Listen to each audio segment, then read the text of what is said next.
시청자 여러분 안녕하세요. 여러분의 성공 투자를 응원합니다. 출발 증시와이드 2부 시작합니다. 진행의 이가은입니다. 지난주 금요일 뉴욕 증시는 상승하면서 마감했습니다. 강보합 수준이었는데요. 그 어떤 뉴스보다도 가장 중요한 건 오늘 아침에 나온 속보가 되겠죠. 트럼프 대통령이 이란과 사실상 종전에 들어간 것으로 확인되고 있습니다. 개전한 지 106일 만에 사실상 종전에 대한 이야기가 본격적으로 나오게 된 건데요. 공식적인 서명식은 6월 16일에 스위스 제네바에서 진행이 된다고 합니다. 덕분에 지금 미선물 급등하고 있고요. 유가는 떨어지는 흐름들 확인되고 있습니다. 뉴욕 증시에서 AI 반도체 랠리가 좀 이어졌었고 추가적으로 오늘 종전에 대한 부분까지 기대감이 붙어주게 된다면 우리 시장 더 힘차게 움직일 수 있지 않을까 기대가 됩니다. 자, 그럼 먼저 지난주 금요일 우리 시장 어떻게 마감했는지 살펴보면서 전략들 챙겨보겠습니다. 지수 먼저 함께 보시죠. 양시장 모두 다 플러스권에서 마감을 지었고요. 코스피가 4.6% 상승을 했고 코스닥은 3.2% 그래도 천선 위에서 회복하는 흐름들도 확인되기도 했습니다.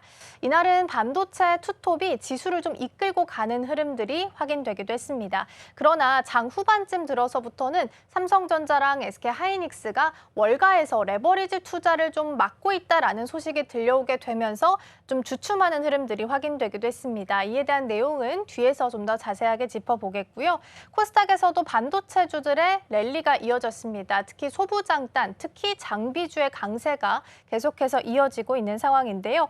UBS 쪽에서는 주말 사이에 30년 만에 장비의 슈퍼사이클이 다시 초입에 들어섰다라고 굉장히 긍정적인 코멘트를 주기도 했습니다. 코스닥 같은 경우에는 3% 천선 회복하면서 마무리했다라는 부분까지 꼭 체크해 보시죠. 이어서 수급 동향 보겠습니다. 코스피에서는 외국인과 기관 투자자가 같이 들어왔고요. 가장 중요한 부분은 외국인 투자자가 순매수로 전환을 해줬다라는 부분입니다. 거의 20거래일 넘게 계속해서 매도를 하다가 이날 다시 순매수로 전환을 해줬고요. 특히나 전기, 전자 쪽을 집중적으로 매수하는 흐름들도 같이 확인되기도 했습니다. 자, 이어서 코스닥 수급 동향 보겠습니다. 마찬가지로 외국인과 기관 같이 좀 들어와 줬는데요. 다만 여기서 외국인 투자자는 반도체에 있어서 약간의 좀 차익 실현에 나서는 모습이었고 이 물량을 고스란히 기관이 좀 받아주면서 반도체에 대한 집중 매수가 확인됐던 지난주 금요일이었습니다. 자, 그럼 준비된 화면 이어서 보도록 하겠습니다. 자, 첫 번째는 원전인데요. 장 막판에 상한가에 들어가는 일부 종목들 중에서 원전과 관련된 종목들이 많아서 이유가 궁금하실 것 같아서 좀 준비해봤고요. 크게 한 두 가지 정도로 구분을 해볼 수 있을 것 같습니다. 첫 번째는 일본의 대미 투자와 관련된 내용으로 가장 크게 영향을 받았습니다. 일본의 대미 투자가 2호에 이어서 3호가 공개가 됐는데 같은 비슷한 결로 SMR로 결정이 됐다라는 겁니다. 일본이 미국에 있는 뉴스케일 파워에 최대 250억 달러를 투자하겠다라고 이야기를 꺼내놨는데 이게 2호에 이어서 약간 구체적인 방향으로 가는 건지 혹은 새로운 3호로 가게 될지는 조금 더 봐야겠지만 그래도 어쨌든 SMR과 관련된 키워드가 다시 등장했다라는 게 시장에서는 주목할 만한 포인트였습니다. 2차 대미 투자 프로젝트가 SMR과 천연가스를 건설하는 부분이었는데 이게 더 구체화된 걸 수도 있기 때문에 내용은 좀 봐야 될 것 같고요. 결과적으로 보면 대미 투자금 5,500억 달러 중에서 10조 엔 정도, 그러니까 약 95조 원 정도가 원전으로 다 쏠려 있다라고 볼 수 있을 것 같고요. 정리해 보면 미국 쪽에서 그만큼 에너지에 대해서 굉장히 급박한 상황이구나, SMR이 절실하구나라는 부분을 다시 한번 확인할 수 있었습니다. 그리고 국내에서도 수출입은행 쪽에서 K금융 패키지를 추진한다라는 내용도 같이 들려왔습니다. 그러니까 발주국 수요에 맞춰서 K금융 패키지를 같이 지원하면서 원전에 대한 수출이 잘 수월하게 이루어질 수 있게끔 뒤에서 뒷받침하겠다라고 정리를 좀 해볼 수 있겠습니다. 그리고 특히나 최근에는 우리 시장에서도 원전 파운드리에 대한 개념이 새롭게 등장을 하고 있습니다. 반도체처럼 이제 원전도 팹리스랑 파운드리가 구분될 거다라는 거고요. 대표 종목으로는 두산에너빌리티랑 BHI가 이야기가 나오고 있습니다. 특히 두산에너빌리티 같은 경우에는 3월 달에 국내에 SMR을 전용으로 하는 공장을 짓기도 했기 때문에 추가적인 상승 탄력이 있다면 이쪽에서 조금 더 받지 않을까 싶습니다. 오늘 원전 쪽의 흐름들 같이 좀 체크해 보셔도 좋을 것 같고요. 두 번째로는 반도체부터 보겠습니다.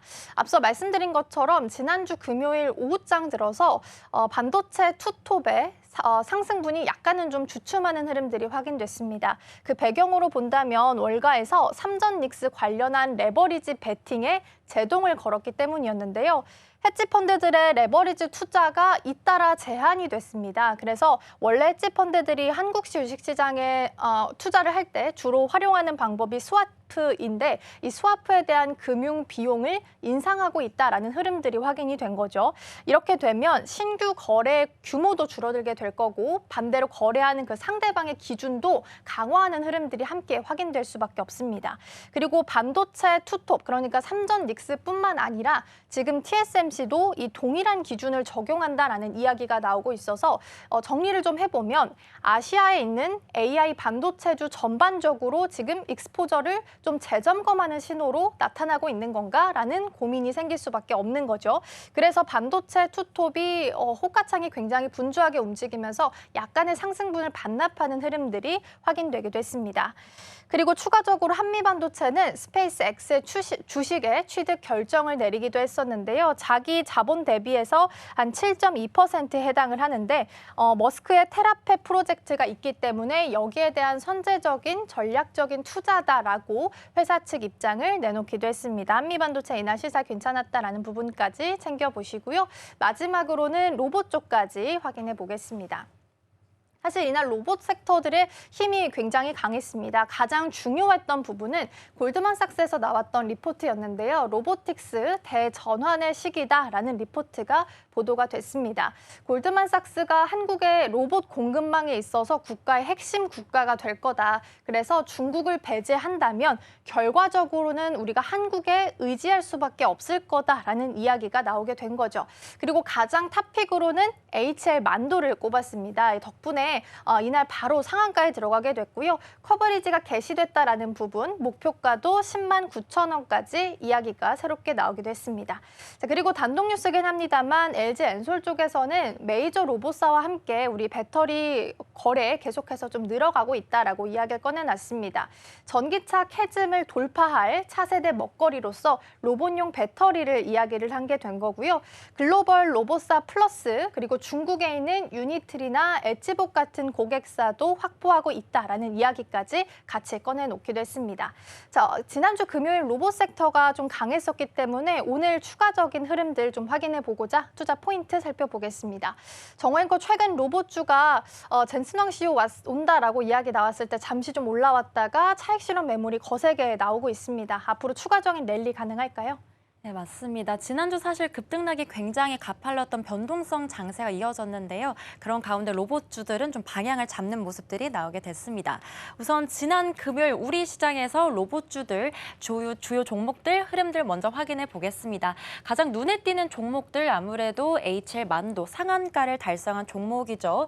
HL 만도를 필두로 해서요. TXR 로보틱스나 원익, 로보티즈, 고영 같은 종목들도 모두 두 자릿수 상승률 기록하면서요. 코스피와 코스닥 모두 온기를 전해준 모습들이 확인이 됐습니다. 사실 지난주에 우리 시장 좀 쉽지는 않았죠. 롤러 코스피라는 이 말이 어울릴 정도로 지난주 월요일에는 8% 하락을 했는데 그 다음 날에는 8% 다시 상승을 하더니 약보합권에 머물다가요. 다시 한번 4% 등락을 거듭하면서 굉장히 변동성이 큰 장세들이 이어지게 됐습니다. 그런데 제가 장표 헤드라인을 써놓은 것처럼요. 이렇게 코스피가 널뛰기 장세를 이어가고 있는 와중에 로봇은 마치 방향을 좀 잡아가는 흐름들이 나오게 됐는데요. 우선 올해 국내 대형 로봇주들의 누적 상승률을 하나씩 체크해 보겠습니다. 가장 가파르게 올라왔던 종목들이 오랜 기간 눌렸던 LG전자 320% 넘는 상승세 기록했고요. 현대차도 144%, 현대모비스와 기아도 각각 105%, 40% 급등하는 흐름들이 나오게 됐습니다. 이렇게 대형 네 종목 평균만 보더라도요 155%에 달하고 있는데요. 뿐만이 아니라 두산 로보틱스와 레인보우 로보틱스도 마찬가지로 굉장히 가파른 상승세들을 만들어냈습니다. 우선 지난주 이렇게 로봇주들이 급등한 배경에는 여러 가지 요인이 있는데요. 가장 대표적으로는 아무래도 이 젠슨왕 CEO가 방한을 한 데 있겠죠. LG 트윈타워를 방문을 하면서요. 이 LG 회장과 함께 피지컬 AI 그리고 로보틱스 관련해서 이 협력을 논의하게 됐고요.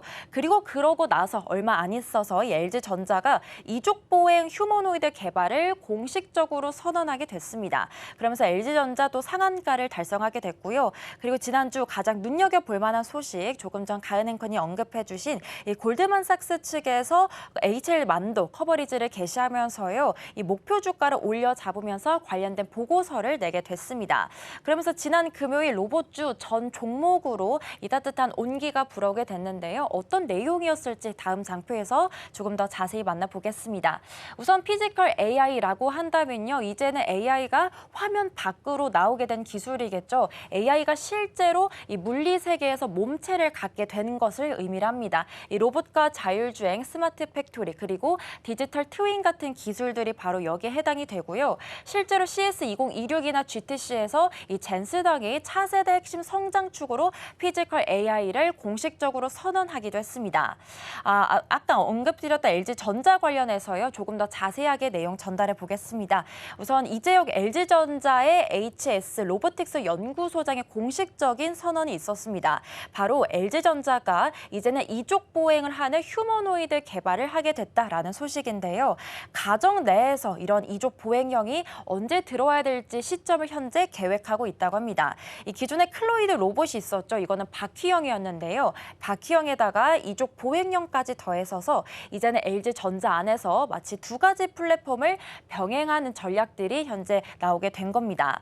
지금은 로봇 청소기 그리고 로봇팔을 결합한 이 가정용 로봇들도 현재 검토하고 있는데요. 이런 부분들을 보면서 젠슨왕의 발언들 몇 가지 좀 살펴보겠습니다. 이 로보틱스는 LG와 협력하는 가장 중요한 영역 중에 하나고 그리고 휴머노이드와 차세대 로봇 기술을 함께 만들어 나가고 있다라는 이야기들 하게 됐습니다.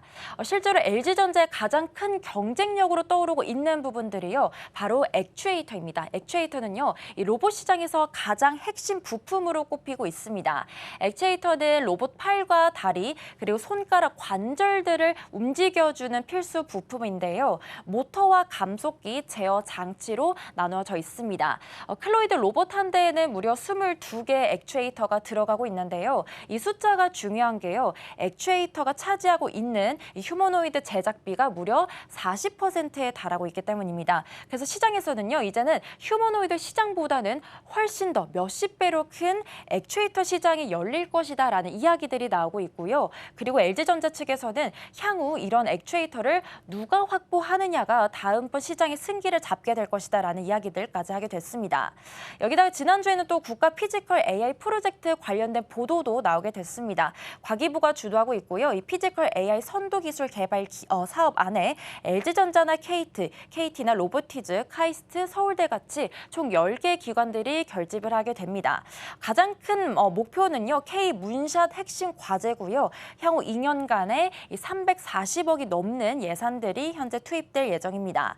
LG전자 같은 경우에는 엑사원을 통해서 월드 모델을 개발하게 되고요. KT 같은 경우에는 이 믿음이라는 플랫폼을 통해서 로봇 행동 모델을 연결해 주게 됩니다. 그리고 마지막으로 로보티즈 같은 경우에는 로봇의 하드웨어와 제어 같이 이런 기술적인 부분들까지 담당하게 되는데요. LG전자 측에서는 이런 프로젝트에서 나온 기술들을 이 개발 성과를 오픈소스를 공개를 해서요. 또 다른 중소기업들도 잘 활용할 수 있도록 함께 공유하겠다라는 이야기들까지 하게 됐습니다. 그렇다면 다음 장표로 넘어가서요. 과연 지난주 또 어떤 이야기들 나왔는지 하나씩 살펴보겠습니다. 우선 골드만삭스의 이 보고서 이야기를 조금 더 해보려고 하는데요. 제목은 로보틱스 대전환의 시기였습니다. 여기서 주장하고 있는 세 가지 핵심 메인 주제들이 있는데요. 우선 미국 같은 경우에는 AI나 소프트웨어 쪽이 강하긴 하지만 사실 아직까지는 하드웨어된 공급망이 부족하다라고 밝히게 됐고요. 그 다음번으로 등장하고 있는 나라가 바로 중국입니다. 근데 중국 같은 경우에는 아무래도 미국 공급망 분리 정책이 강화가 되다 보니까 사실상 여기서는 좀 배제가 되는 움직임들이 보여지고 있는데요. 그렇기 때문에 한국이 차세대 핵심 국가로 자동차로 떠오르고 있다는 겁니다. 아무래도 한국 같은 경우에는 세계 최고의 자동차 부품 생태계를 갖고 있고요. 여기다가 미국에서도 현지 공장을 보유하고 있다는 점이 가장 큰 강점으로 꼽히고 있습니다. 실제 보고서에는 좀 간단한 비유들도 등장하고 있습니다. 전기차 시대에서는요, LG 에너지 솔루션과 삼성 SDI가 배터리 공급망의 핵심으로 부상을 했다면요, 이제는 시대가 다음번이 휴머노이드 시대로 이동하고 있습니다. 여기서는 HL 만도나 현대 모비스 같은 기업들이 액추에이터 공급망 중심으로 부상할 것이다라는 전망들이 나오고 있고요. 이런 이야기들 덕분에 지난 거래일에서 로봇주들이 어떤 종목도 상한가를 달성하고 두 자릿수 성장률을 달성하기도 했습니다. HL 만도 같은 경우도 하나씩 보겠습니다. HL 만도는요, 우선 수십 년간 이 조향장치 기술 면에서는 굉장히 세계에서 높은 점유율을 갖고 있습니다. 자동차 조향장치 구조는요, 전기 모터와 감속기, 제어 장치로 나눠져 있는데요. 제가 이전 장표에서 언급해드린 걸 좀 기억을 해보신다면 액추에이터도 마찬가지로 전기 모터와 감속기, 제어 장치로 구분이 되고 있습니다. 다시 말해서 HL 만도가 굉장히 그동안 잘 해오고 있던 기술이 놀랍게도 액추에이터에도 그대로 적용이 된다라는 겁니다. 다시 말해서 이 기술 기반이 동일하기 때문에 시장이 현재 HL 만도에 굉장히 주목을 하고 있는 거고요. 실제로 HL 만도 같은 경우에는 보스턴 다이내믹스의 사족보행 로봇이죠. 이 스팟에 액추에이터를 공급한 이력이 있습니다. 사실 이런 프로젝트를 통해서 차지하고 있는 매출이 한 1% 정도밖에 불과하진 않지만요. 하지만 글로벌리하게 봤을 때 로봇 기업의 검증을 완료했다라는 점이 시장에 큰 기대감을 받아가고 있습니다. 그래서 골드만삭스는 HL 만도 관련해서 목표 주가 10만 9천 원을 제시하기도 했습니다. 글로벌 로봇 경쟁 구도들도 하나씩 살펴보겠습니다. 먼저 중국 유니트리인데요. 유니트리 같은 경우에는 지난주 초에 이 IPO 심사를 통과하게 됐습니다. 그러면서 다음 달 또는 8월쯤에 상장이 예상이 되어 있고요. 공모 금액만 보면 우리나라 돈으로 9,400억 원가량, 그리고 기업 가치 목표도 현재 10조 원을 넘어가고 있습니다. 특히 유니트리 같은 경우는 엔비디아가 이 유니트리의 이 모델을 레퍼런스 하드웨어로 채택했다라는 소식이 전해지면서 더욱더 시장의 기대감을 모으고 있는데요. 특히나 지난 3년 사이에 매출이 10배 가까이 성장하고 있습니다. 테슬라 같은 경우에는 올 여름에 옵티머스 3세대 공개가 예고가 되어 있습니다. 연말까지 연간 100만 대 생산 능력 확보를 현재 목표로 하고 있고요. 그리고 하반기에 또 주목해 볼 만한 이벤트는요, 현대차가 3분기에 로봇 메타플랜트 운용센터를 개시할 예정이라고 합니다. 이를 통해서 실제 공정에 대한 검증과 제약스 피지컬 AI 테스트 배도를 구현하겠다라는 이야기들까지 전해지고 있습니다. 마지막 장표 넘어가서요, 투자 포인트와 리스크들까지 하나씩 챙겨보겠습니다. 가장 좀 들려보이는 소식 중에 하나가 바로 공매도에 대한 경계 신호인데요. 이 공매도라고 한다면요, 앞으로 대차 거래를 봤을 때 공매도에 활용될 수 있는 잠재 물량을 의미합니다. 이 코스닥 대차 거래 상위에는요, 우리 기술 휴림 로봇이 올라와 있고요. 그리고 공매도 같은 경우에도 현재 코스모 로보틱스와 아이 로보틱스가 과열 종목으로 지정되기도 했습니다.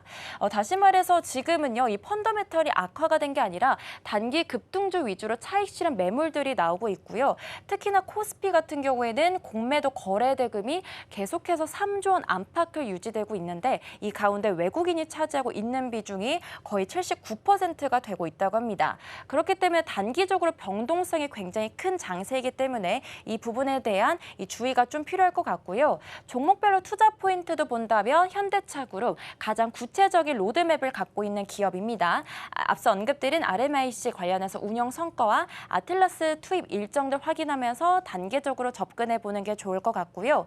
HL 만도 같은 경우에는 기존에 잘하고 있던 이 조향 기술이 액추에이터 쪽으로 전환된 핵심 수혜주로 꼽히고 있습니다. 다만 이런 부분들이 아직까지는 매출 전체의 1% 미만이기 때문에 이런 부분들이 대량 수주로 언제쯤 전환이 될까라는 부분 확인해 보면 좋겠고요. LG전자도 마찬가지로 가정용 휴머노이드 상용화까지 과제들이 좀 많이 남아있는 상황이다 보니까 이런 부분들까지 같이 주목해 보면 좋겠습니다.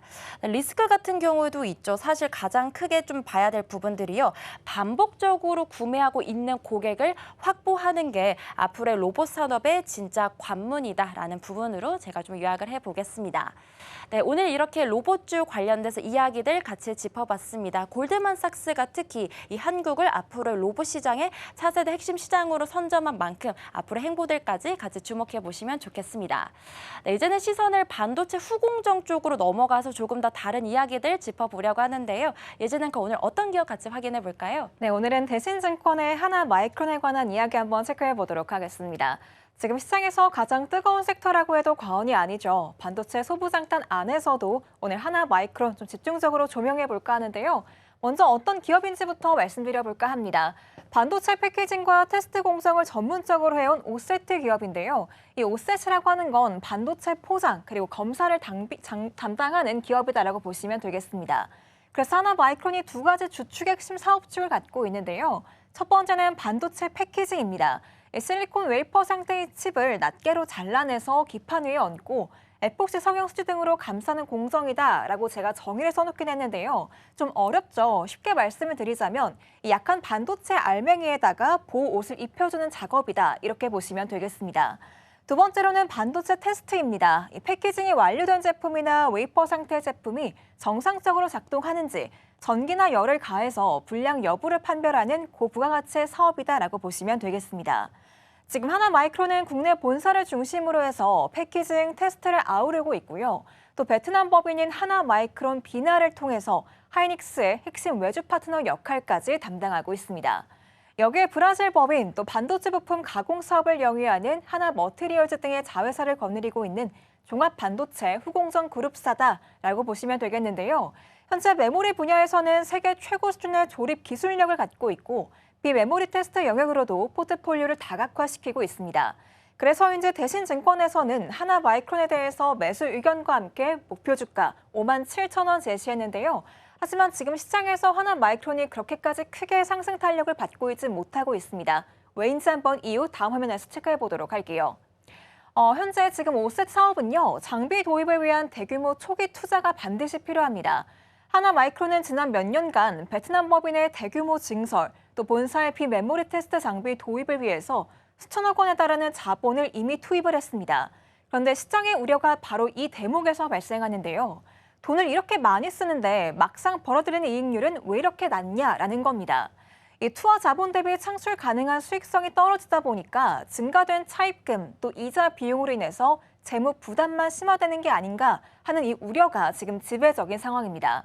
하지만 대신증권 측에서는 그간의 약점을 이겨내고 오히려 체질 변화가 시작되었다라고 언급하고 있는데요. 과도한 설비 투자 구간이 종료가 됐고 이제는 투자에 대한 결실이 도래했다라는 겁니다. 대신증권은 하나마이크론이 단순히 매출만 증가하는 성장이 아니라 이익의 질 자체가 완전히 뒤바뀌는 구조적인 변곡점에 진입했다는 평가를 내놨습니다. 그래서 그동안 주가를 누르고 있던 재무적인 불확실성이 해소가 되고 공장 가동률이 극대화되면서 영업 레버리지 효과가 폭발하는 구간에 진입했다라고 볼 수가 있겠고요. 이제는 시장의 우려를 해소시킬 수 있는 모멘텀이 확보되었다라고 해석할 수가 있겠습니다. 그렇다면 하나마이크론 앞으로 실적 어떻게 나올지 그 전망 한번 체크해 보도록 할게요. 다음 화면 넘어가 보시죠. 현재 시장에서 바라보는 하나마이크론의 2분기 영업이익 컨센은 약 730억 원가량 됩니다. 하지만 대신증권에서는 962억 원이라는 어닝 서프라이즈 수준의 추정치를 제시했는데요. 이는 시장의 전망치를 무려 30% 이상 상회하는 사상 최대 분기의 영업이익을 경신할 거다라고 전망을 한 겁니다. 그 배경으로는 크게 두 가지가 있는데요. 첫 번째는 브라질 법인의 기적적인 턴어라운드 그리고 대폭적인 실적 개선을 꼽을 수가 있겠습니다. 현재 글로벌 메모리 반도체 시장은 웨이퍼 판가 상승 압력이 거세게 작용하고 있는 상황입니다. 이에 따라 하나마이크론 브라질 법인은 강력한 판가 인상 효과를 누리고 있고요. 대신증권에 따르면 2분기 브라질 법인의 매출액은 전분기 대비해서 무려 120%라는 경이로운 성장률을 기록할 것으로 예상하고 있습니다. 두 번째는 국내 본사 그리고 베트남 법인의 외주 물량 확대 시너지를 꼽을 수가 있겠습니다. 글로벌 메모리 감산 기조가 끝나고 가동률이 회복되고 있는 상황인데요. 주요 고객사들의 후공정 외주화 비중이 급격히 늘어나면서 본사와 또 베트남 법인의 가동률이 지금 풀캐파에 육박하고 있다고 합니다. 그래서 지금 단가 상승 또 물량 증가가 동시에 일어나는 이른바 P와 Q의 동반 성장이 2분기 실적으로 증명될 것이라는 게 대신증권의 분석이었습니다. 그렇다면 저희 사업부문별 기술력을 조금 더 자세히 뜯어보겠습니다. 다음 화면 넘어가 보시죠. 크게 두 가지를 제가 가지고 왔는데요. 첫 번째는 하나마이크론의 비나 부분 한번 보려고 합니다. 이 비나법인의 2025년부터 또 28년까지의 매출액은 연평균 무려 23%씩 복리로 성장할 것으로 추정이 되고 있습니다. 실제로 25년에는 7,900억 원, 26년엔 1조 200억 원, 내년엔 1조 2,300억, 내후년에는 1조 4,900억 원이라는 매출액을 기록할 것으로 예상되는데요. 이는 4년 만에 매출 규모가 무려 2배 가까이 커지는 겁니다. 핵심 배경으로는 주요 고객사인 SK하이닉스의 팹스페이스 효율화 전략이 나오는데요.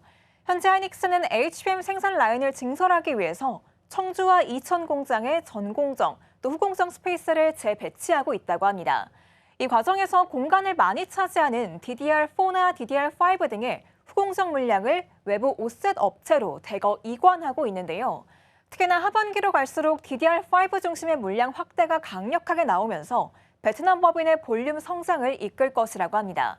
그런데 더 주목할 만한 부분은요, 단순히 물량만 증가하는 게 아니라 수익성의 안정화 구조까지 확보하고 있다는 겁니다. 하나마이크론 비나는 과거 임가공 형태에서 벗어나서 원가 연동형 마진 보전 구조로 판가 정책을 전환하고 있습니다. 이는 원자재 가격이나 유틸리티 비용이 오른다고 해도 일정 수준의 마진을 고객사가 보장해주는 안전장치에 해당하는데요. 이로 인해서 베트남 법인은 향후 경기 변동에 관계없이 약 7, 8%의 영업이익률을 안정적으로 창출할 수 있다라고 볼 수가 있겠습니다. 그럼 저희 넘어가서 본사에 관한 이야기도 한번 체크해 보도록 할게요. 다음 화면 확인해 보시죠. 이 본사에서는 비메모리 테스트 확대 그리고 제품 다변화가 이루어지고 있습니다. 본사는 크게 비메모리 또 메모리 두 가지 축으로 움직이는데요. 먼저 비메모리 부문에서는 수익성의 극도로 우수한 테스트 물량의 확대가 전망되고 있습니다. 이 삼성전자를 비롯한 주요 고객사들 역시 HBM 비중 확대 인해서 후공정 팹스페이스 부족 현상을 심각하게 겪고 있는 것으로 추정이 되는데요. 이에 따라서 생산 효율성을 극대화하기 위해서 전사적인 차원에서 후공정 테스트 물량의 외주화를 추진하고 있습니다. 하나마이크론 본사가 이 고부가 테스트 물량을 고스란히 흡수하면서 그 낙수 효과를 톡톡히 누리고 있는 상황인데요. 패키징 대비해서 마진율이 월등히 높은 테스트 매출이 늘어나면서 본사의 믹스 개선 효과가 본격화되고 있습니다. 또 하나 주목할 부분은 메모리 부분 역시 체질 개선이 뚜렷합니다. 이 상반기에는 모바일용 LPDDR 등의 수주가 다소 부진해서 우려가 좀 있긴 했는데 하반기부터는 서버, 또 PC용 제품 다변화 효과가 본격적으로 나타나면서 물량 확대를 이끌 것이라고 합니다. 그래서 지금 수주 부진 영향력을 완전히 상쇄하고도 남는 포트폴리오의 다각화의 힘을 하나마이크론이 보여주고 있다, 이렇게 해석해 볼 수가 있겠습니다. 그럼 저희 다음 화면 넘어가서 조금 더 자세한 기술력 뜯어보도록 할게요. 이 어드밴스드 패키징을 얘기하려고 하는데요. 먼저 시장에 우려가 조금 있었던 부분입니다. 현재 AI 반도체 확장을 주도하는 초고난도의 첨단 패키지 시장은 대만의 TSMC나 혹은 ASE가 장악을 하고 있습니다. 이로 인해서 일각에서는 후발주자인 하나마이크론이 과연 글로벌 거인들 사이에서 첨단 패키징 수주를 확보할 수 있을까에 대한 이 회의적인 시각을 제시해 왔었는데요. 하지만 하나마이크론은 영리하게 우회 전략을 취했습니다. 지금 CPU 또 GPU 시장과 정면 충돌하는 대신에서 대형 경쟁사들의 집중도가 낮은 엣지 영역으로 시선을 돌린 겁니다. 그래서 스마트폰 AP나 웨어러블 디바이스에 쓰이는 FC-CFP 혹은 FC-BGA 기술력을 집중해서 고도화하고 있습니다. 그래서 현재 고성능 컴퓨팅 메인 칩을 보조하는 컨트롤러나 모바일 고부가 전력관리 반도체, 또 초고속 통신칩 등 주변부 반도체를 타겟으로 한 어드밴스드 패키징 라인업을 강화하고 있는 상황인데요. 그래서일까요? 지금 하나마이크론에서는 단계적인 로드맵까지 제시하고 있습니다. 주변부 틈새 시장에서 수율과 기술 신뢰성을 입증해서 빅테크 기업들로부터 양산 공급 레퍼런스를 선제적으로 확보하는 것을 1단계 목표로 두고 있고요. 또 그 신뢰도와 기술력을 발판 삼아서 하이엔드 대형 사업 영역으로 진입 범위를 넓혀간다는 것이 하나마이크론의 구체적인 로드맵이었습니다. 그럼 저희 다음 화면 넘어가서요. UBS의 분석과 함께 연계해서 보도록 하겠습니다. 최근 UBS에서 보고서가 하나 나왔죠. 이 최신 반도체 산업 분석 보고서가 나왔는데 현재 글로벌 AI 반도체 밸류체인이 설계와 전공정 중심의 1차 랠리를 끝내고 가동률 회복과 레거시 제품 위주의 이 가속화라는 2차 서플라이, 체인 변화 단계에 진입했다라고 진단하고 있습니다. 특히 HBM의 폭발적인 수요 증가로 삼성전자, SK하이닉스의 국내 공장 안에서 이 가용 스페이스가 극도로 부족해진 점을 지적을 했는데요. UBS는 이로 인해서 향후 3년간 한국 옷셋 기업들이 누릴 낙수 효과의 규모가 역사상 전례 없는 수준이 될 것이다 라고 내다봤습니다. 특히나 그 안에서 UBS는요, 한국의 소부장 밸류체인 내에 가장 확실한 캡티브 물량을 확보하고 있으면서도 글로벌 다변화가 가능한 기업에 집중해야 된다라고 강조를 했었는데요. 이 조건에 정확히 부합하는 기업이 바로 하나마이크론이었습니다. 베트남 법인을 통해서 하이닉스의 구조적 외주화 물량을 독점하다시피 수혜를 입고 있고요. 또 브라질 법인을 통해서 PC, 모바일 고객사를 다변화하고 있습니다. 또 국내 본사에서는 삼성전자의 비메모리 테스트 낙수 효과까지 기대할 수 있기 때문인데, 그래서 글로벌 IB들의 시각에서도 하나마이크론은 현재 반도체 소부장 대안주 안에서도 유망한 탑픽으로 꼽힐 수밖에 없는 상황인 겁니다. 그럼 저희 마지막으로 하나마이크론 전거래에서 어떻게 마감했는지 종가 상황 한번 체크해 보도록 할게요. 하나마이크론 2%가량 오르면서 48,950원에 종가 형성했는데요. 사실 장중에는 5만 원 선까지 오르기도 했습니다. 오늘 장에선 사실 종전이란 호재가 터진 만큼 어떻게 흘러갈지 계속해서 주목해 보셔야겠습니다. 지금까지 와이드 리포트였습니다.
시시각각 변하는 시장 흐름, 서울경제는 어떤 뉴스에 주목하고 있을까요? 이 시각 서울경제로 이어가 보겠습니다. 서수진 앵커 나와 계십니다. 어서 오세요. 안녕하세요. 네, 오늘 첫 번째로 삼성전자의 파운드리 이야기부터 해볼 텐데요. 구글 쪽에서 이 칩 생산을 일부를 삼성전자에게 맡길 수 있다라는 이야기가 들려오고 있습니다. 그렇게 보면 제미나이 고도화를 위해서 삼성전자는 어떤 역할을 한다라고 볼 수 있을까요? 네, 말씀하신 대로 구글이 현재 2028년의 양산을 목표로 10세대 텐서 처리 장치, 그러니까 이 TPU, 코드명 아이스PC를 개발하고 있습니다. 여기서 우리가 주목할 점은 구글이 핵심 부품 생산을 TSMC와 삼성전자에 나누어 맡기는 공급처 다변화 전략을 택했다라는 건데요. 삼성전자가 수주할 것으로 유력시되고 있는 부품이 2나노미터 공정 기반의 메모리 입출력 다이입니다. 이 칩은 AI 반도체에서 아주 중요한 역할을 합니다. 비유하자면 연산을 담당하는 메인 도로와 이 데이터를 저장하는 창고인 고대역폭 메모리 사이를 연결하는 초고속 나돌목이다라고 보시면 되겠습니다. 이 최근 AI 반도체는 연산 속도도 중요하지만 방대한 데이터를 병목 현상 없이 얼마나 빠르게 주고받느냐가 성능을 결정짓고 있는데요. 삼성전자의 2나노 공정으로 생산될 이 칩은 HBM과 주 연산 장치를 최단 거리에서 신속하게 연결하면서 데이터 처리 효율을 극대화하게 됩니다. 구글이 삼성전자를 선택한 이유는 시장의 공급 부족 문제를 해결하려는 의도와 더불어서 삼성만의 독보적인 통합 솔루션 역량 때문인데요. 현재 삼성전자는 메모리와 파운드리 그리고 첨단 패키징 모두를 한 회사에서 처리할 수 있는 전 세계 유일한 기업입니다. 구글 입장에서는 각기 다른 업체에 맡길 때 발생할 수 있는 물류 비용, 여기에 공정 간 시간 손실을 줄일 수가 있는데요. 이번 협력은 삼성전자의 첨단 파운드리 기술력에 대한 신뢰도를 시장에 입증하는 계기가 될 것이고요. 이것은 향후 다른 빅테크 기업들의 수주로 이어질 가능성이 높겠습니다. 네, 그리고 삼성전자의 파운드리에는 기대하는 바가 있죠. 흑전이 언제 될 것인가 이 부분인데 사실 시장에서는 지난주까지만 하더라도 이르면 3분기에 흑전에 성공하지 않겠느냐라는 이야기가 나왔었는데 한진만 사장 이야기를 들어봤을 때는 28년으로 다소 보수적인 발언을 내놓게 됐습니다. 그 배경도 좀 짚어주실까요? 네, 그렇습니다. 한진만 삼성전자 파운드리 사업 부장 이 사장은 이번 설명회에서 굉장히 구체적인 분석을 내놓았습니다. 흑자 전환이 내년에도 쉽지 않고 2028년에야 가능할 것으로 보는 이유는 크게 네 가지, 내부 결함과 비용 구조 때문인데요. 첫 번째는 사업 구조의 탈피 지연입니다. 삼성 파운드리는 과거에 모바일 기기용 칩 생산에 지나치게 평준되어 있었습니다. 최근 AI 칩 수주가 늘고는 있지만 전체 수익 구조가 AI와 고성능 컴퓨팅 중심으로 완전히 전환되기까지는 시간이 더 필요한 상황이고요. 두 번째는 기술의 완성도와 수주 수익성의 문제입니다. 과거 코로나19 시기에 확보했던 물량 중에 일부가 단가가 낮게 책정된 계약이었고요. 일부 첨단 공정에서 목표했던 수율에 도달하는 속도가 예상보다 늦어지면서 비용이 발생하게 됐습니다. 세 번째는 최근 노사 합의로 신설이 된 특별 경영 성과급 제도입니다. 사업 성과의 10.5%를 재원으로 하는 이 보상 체계가 도입되면서 단기적인 재무 부담이 커졌습니다. 마지막으로 성숙 레거시 공정의 부진입니다. 현재 흑자를 내고 있는 8인치 파운드리 시장이 이미 레드오션화되면서 수익성이 급감하고 있습니다. 이에 삼성은 경쟁력이 낮은 노후 공정은 과감하게 정리하고 미국 텍사스주 테일러 공장의 구축 중인 2나노 첨단 공정에 자원을 집중하는 선택과 집중 전략을 펼치고 있습니다. 테일러 공장은 2026년 말에 초기 가동을 시작해서 2027년부터 본격 양산에 들어갈 예정입니다. 즉 2027년까지는 대규모 인프라 투자와 구조 조정 비용이 선반영되고 2028년에 이르러서야 고수익 첨단 공정의 매출이 본궤도에 오르면서 흑자로 돌아설 것이라는 냉정한 판단입니다. 네, 다소 보수적인 발언이 나오게 됐죠. 결국 삼성전자가 자체적인 설계를 하고 수율이나 생산 능력도 그만큼 뒷받침이 돼주는 시기를 2028년 정도로 보고 있는 것 같습니다. 그런데 월가에서는 최근에 반도체 사이클에 대해서 슈퍼 사이클의 초입이다라고 진단을 하고 있는데요. 그 근거는 어디서 우리가 찾아볼 수 있을까요? 네, 그 근거 중에 하나를 엑시노스라고 꼽고 있었습니다. 6월 12일에 공개됐던 엑시노스 2600의 테스트 결과가 이 삼성 파운드리 2나노 공정의 실력을 보여주는 굉장히 공정한 지표였는데요. 공신력 있는 벤치마크의 테스트 결과에 따르면 엑시노스 2600은 초당 처리 쿼리 수가 기준으로 했을 때 전작 대비 AI 성능이 2.1배 정도 향상이 됐습니다. 이 수치가 높을수록 스마트폰 안에서 AI가 실시간으로 문장을 번역하거나 사진을 보정하는 속도가 빨라진다라는 뜻인데요. 이 결과는 삼성 파운드리의 2나노 공정이 설계 사양에 맞게 칩을 정밀하게 생산해내고 있음을 증명하고 있습니다. 자체 AP인 엑시노스의 성공은 곧 파운드리에게 이 삼성의 2나노 공정을 믿고 써도 좋다라는 강력한 마케팅 메시지가 될 수 있겠는데요. 이러한 개별 기업의 성과와 맞물려서 글로벌 투자은행 노무라는 현재 반도체 시장을 과거에 본 적 없는 슈퍼사이클의 초입이라고 평가했습니다. 지난 6월 12일 브리핑에서 메모리 매출액이 수직 상승하는 이례적인 양상을 짚으면서 AI 수요가 향후 5년간 기하급수적으로 늘어날 것이라고 단언했습니다. 실제로 2026년 3월 엔비디아의 젠슨 황 CEO가 삼성 부스를 직접 방문해서 한진만 사장과 협력을 논의했던 점이나 최근 외국인과 기관의 강력한 매수세로 코스피가 8,000선을 회복한 점이 이것을 뒷받침하고 있습니다.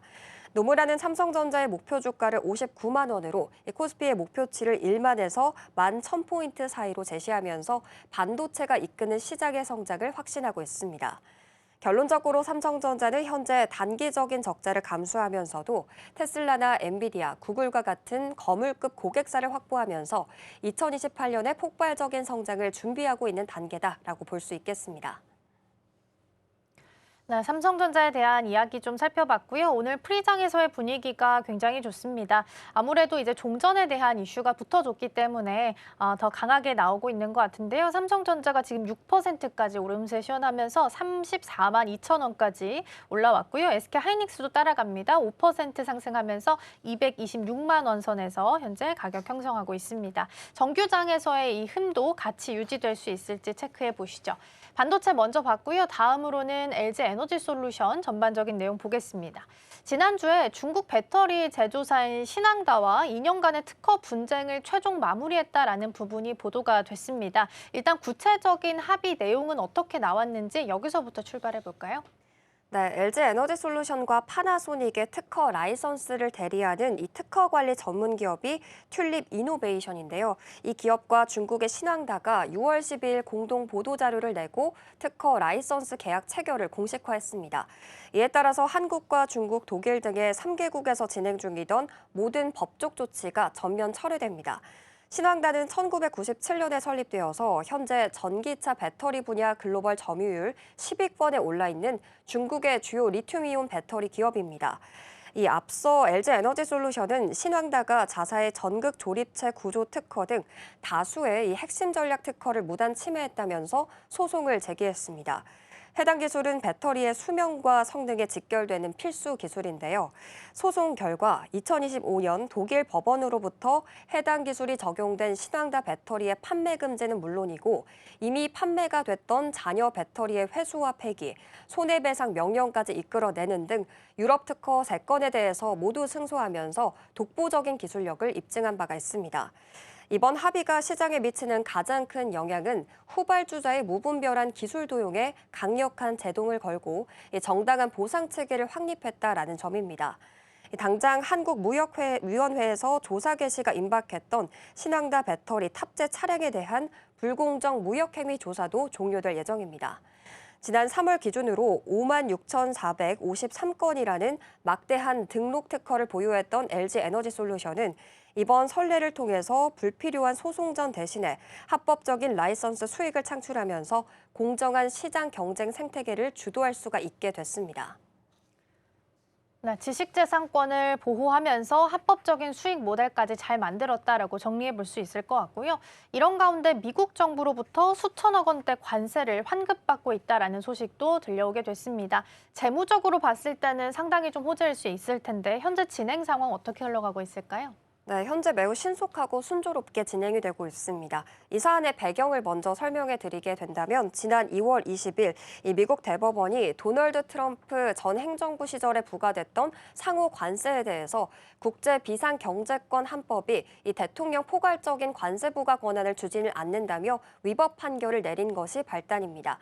당시 한국 기업들은 미국 측과 협상해서 15%의 관세를 납부해 왔는데요. 이 판결로 이것을 돌려받을 수 있는 확고한 법적 근거가 마련이 된 겁니다. 현재 파악되고 있는 관세 환급 대상 국내 기업만 6천여 곳이고요. 전체 추정액은 4조 원 이상에 달할 정도로 거대한 규모입니다. 환급 접수가 시작된 이후 국내 대기업 중에 가장 먼저 총대를 맨 곳이 바로 LG 에너지솔루션입니다. 지난 5월 환급 신청을 신속하게 완료했습니다. 사실 상당수의 기업들이 향후 미국 정부의 눈밖에 나서 또 다른 형태의 무역 보복을 당하지 않을까 하는 우려를 하면서 눈치를 보는 상황이었습니다.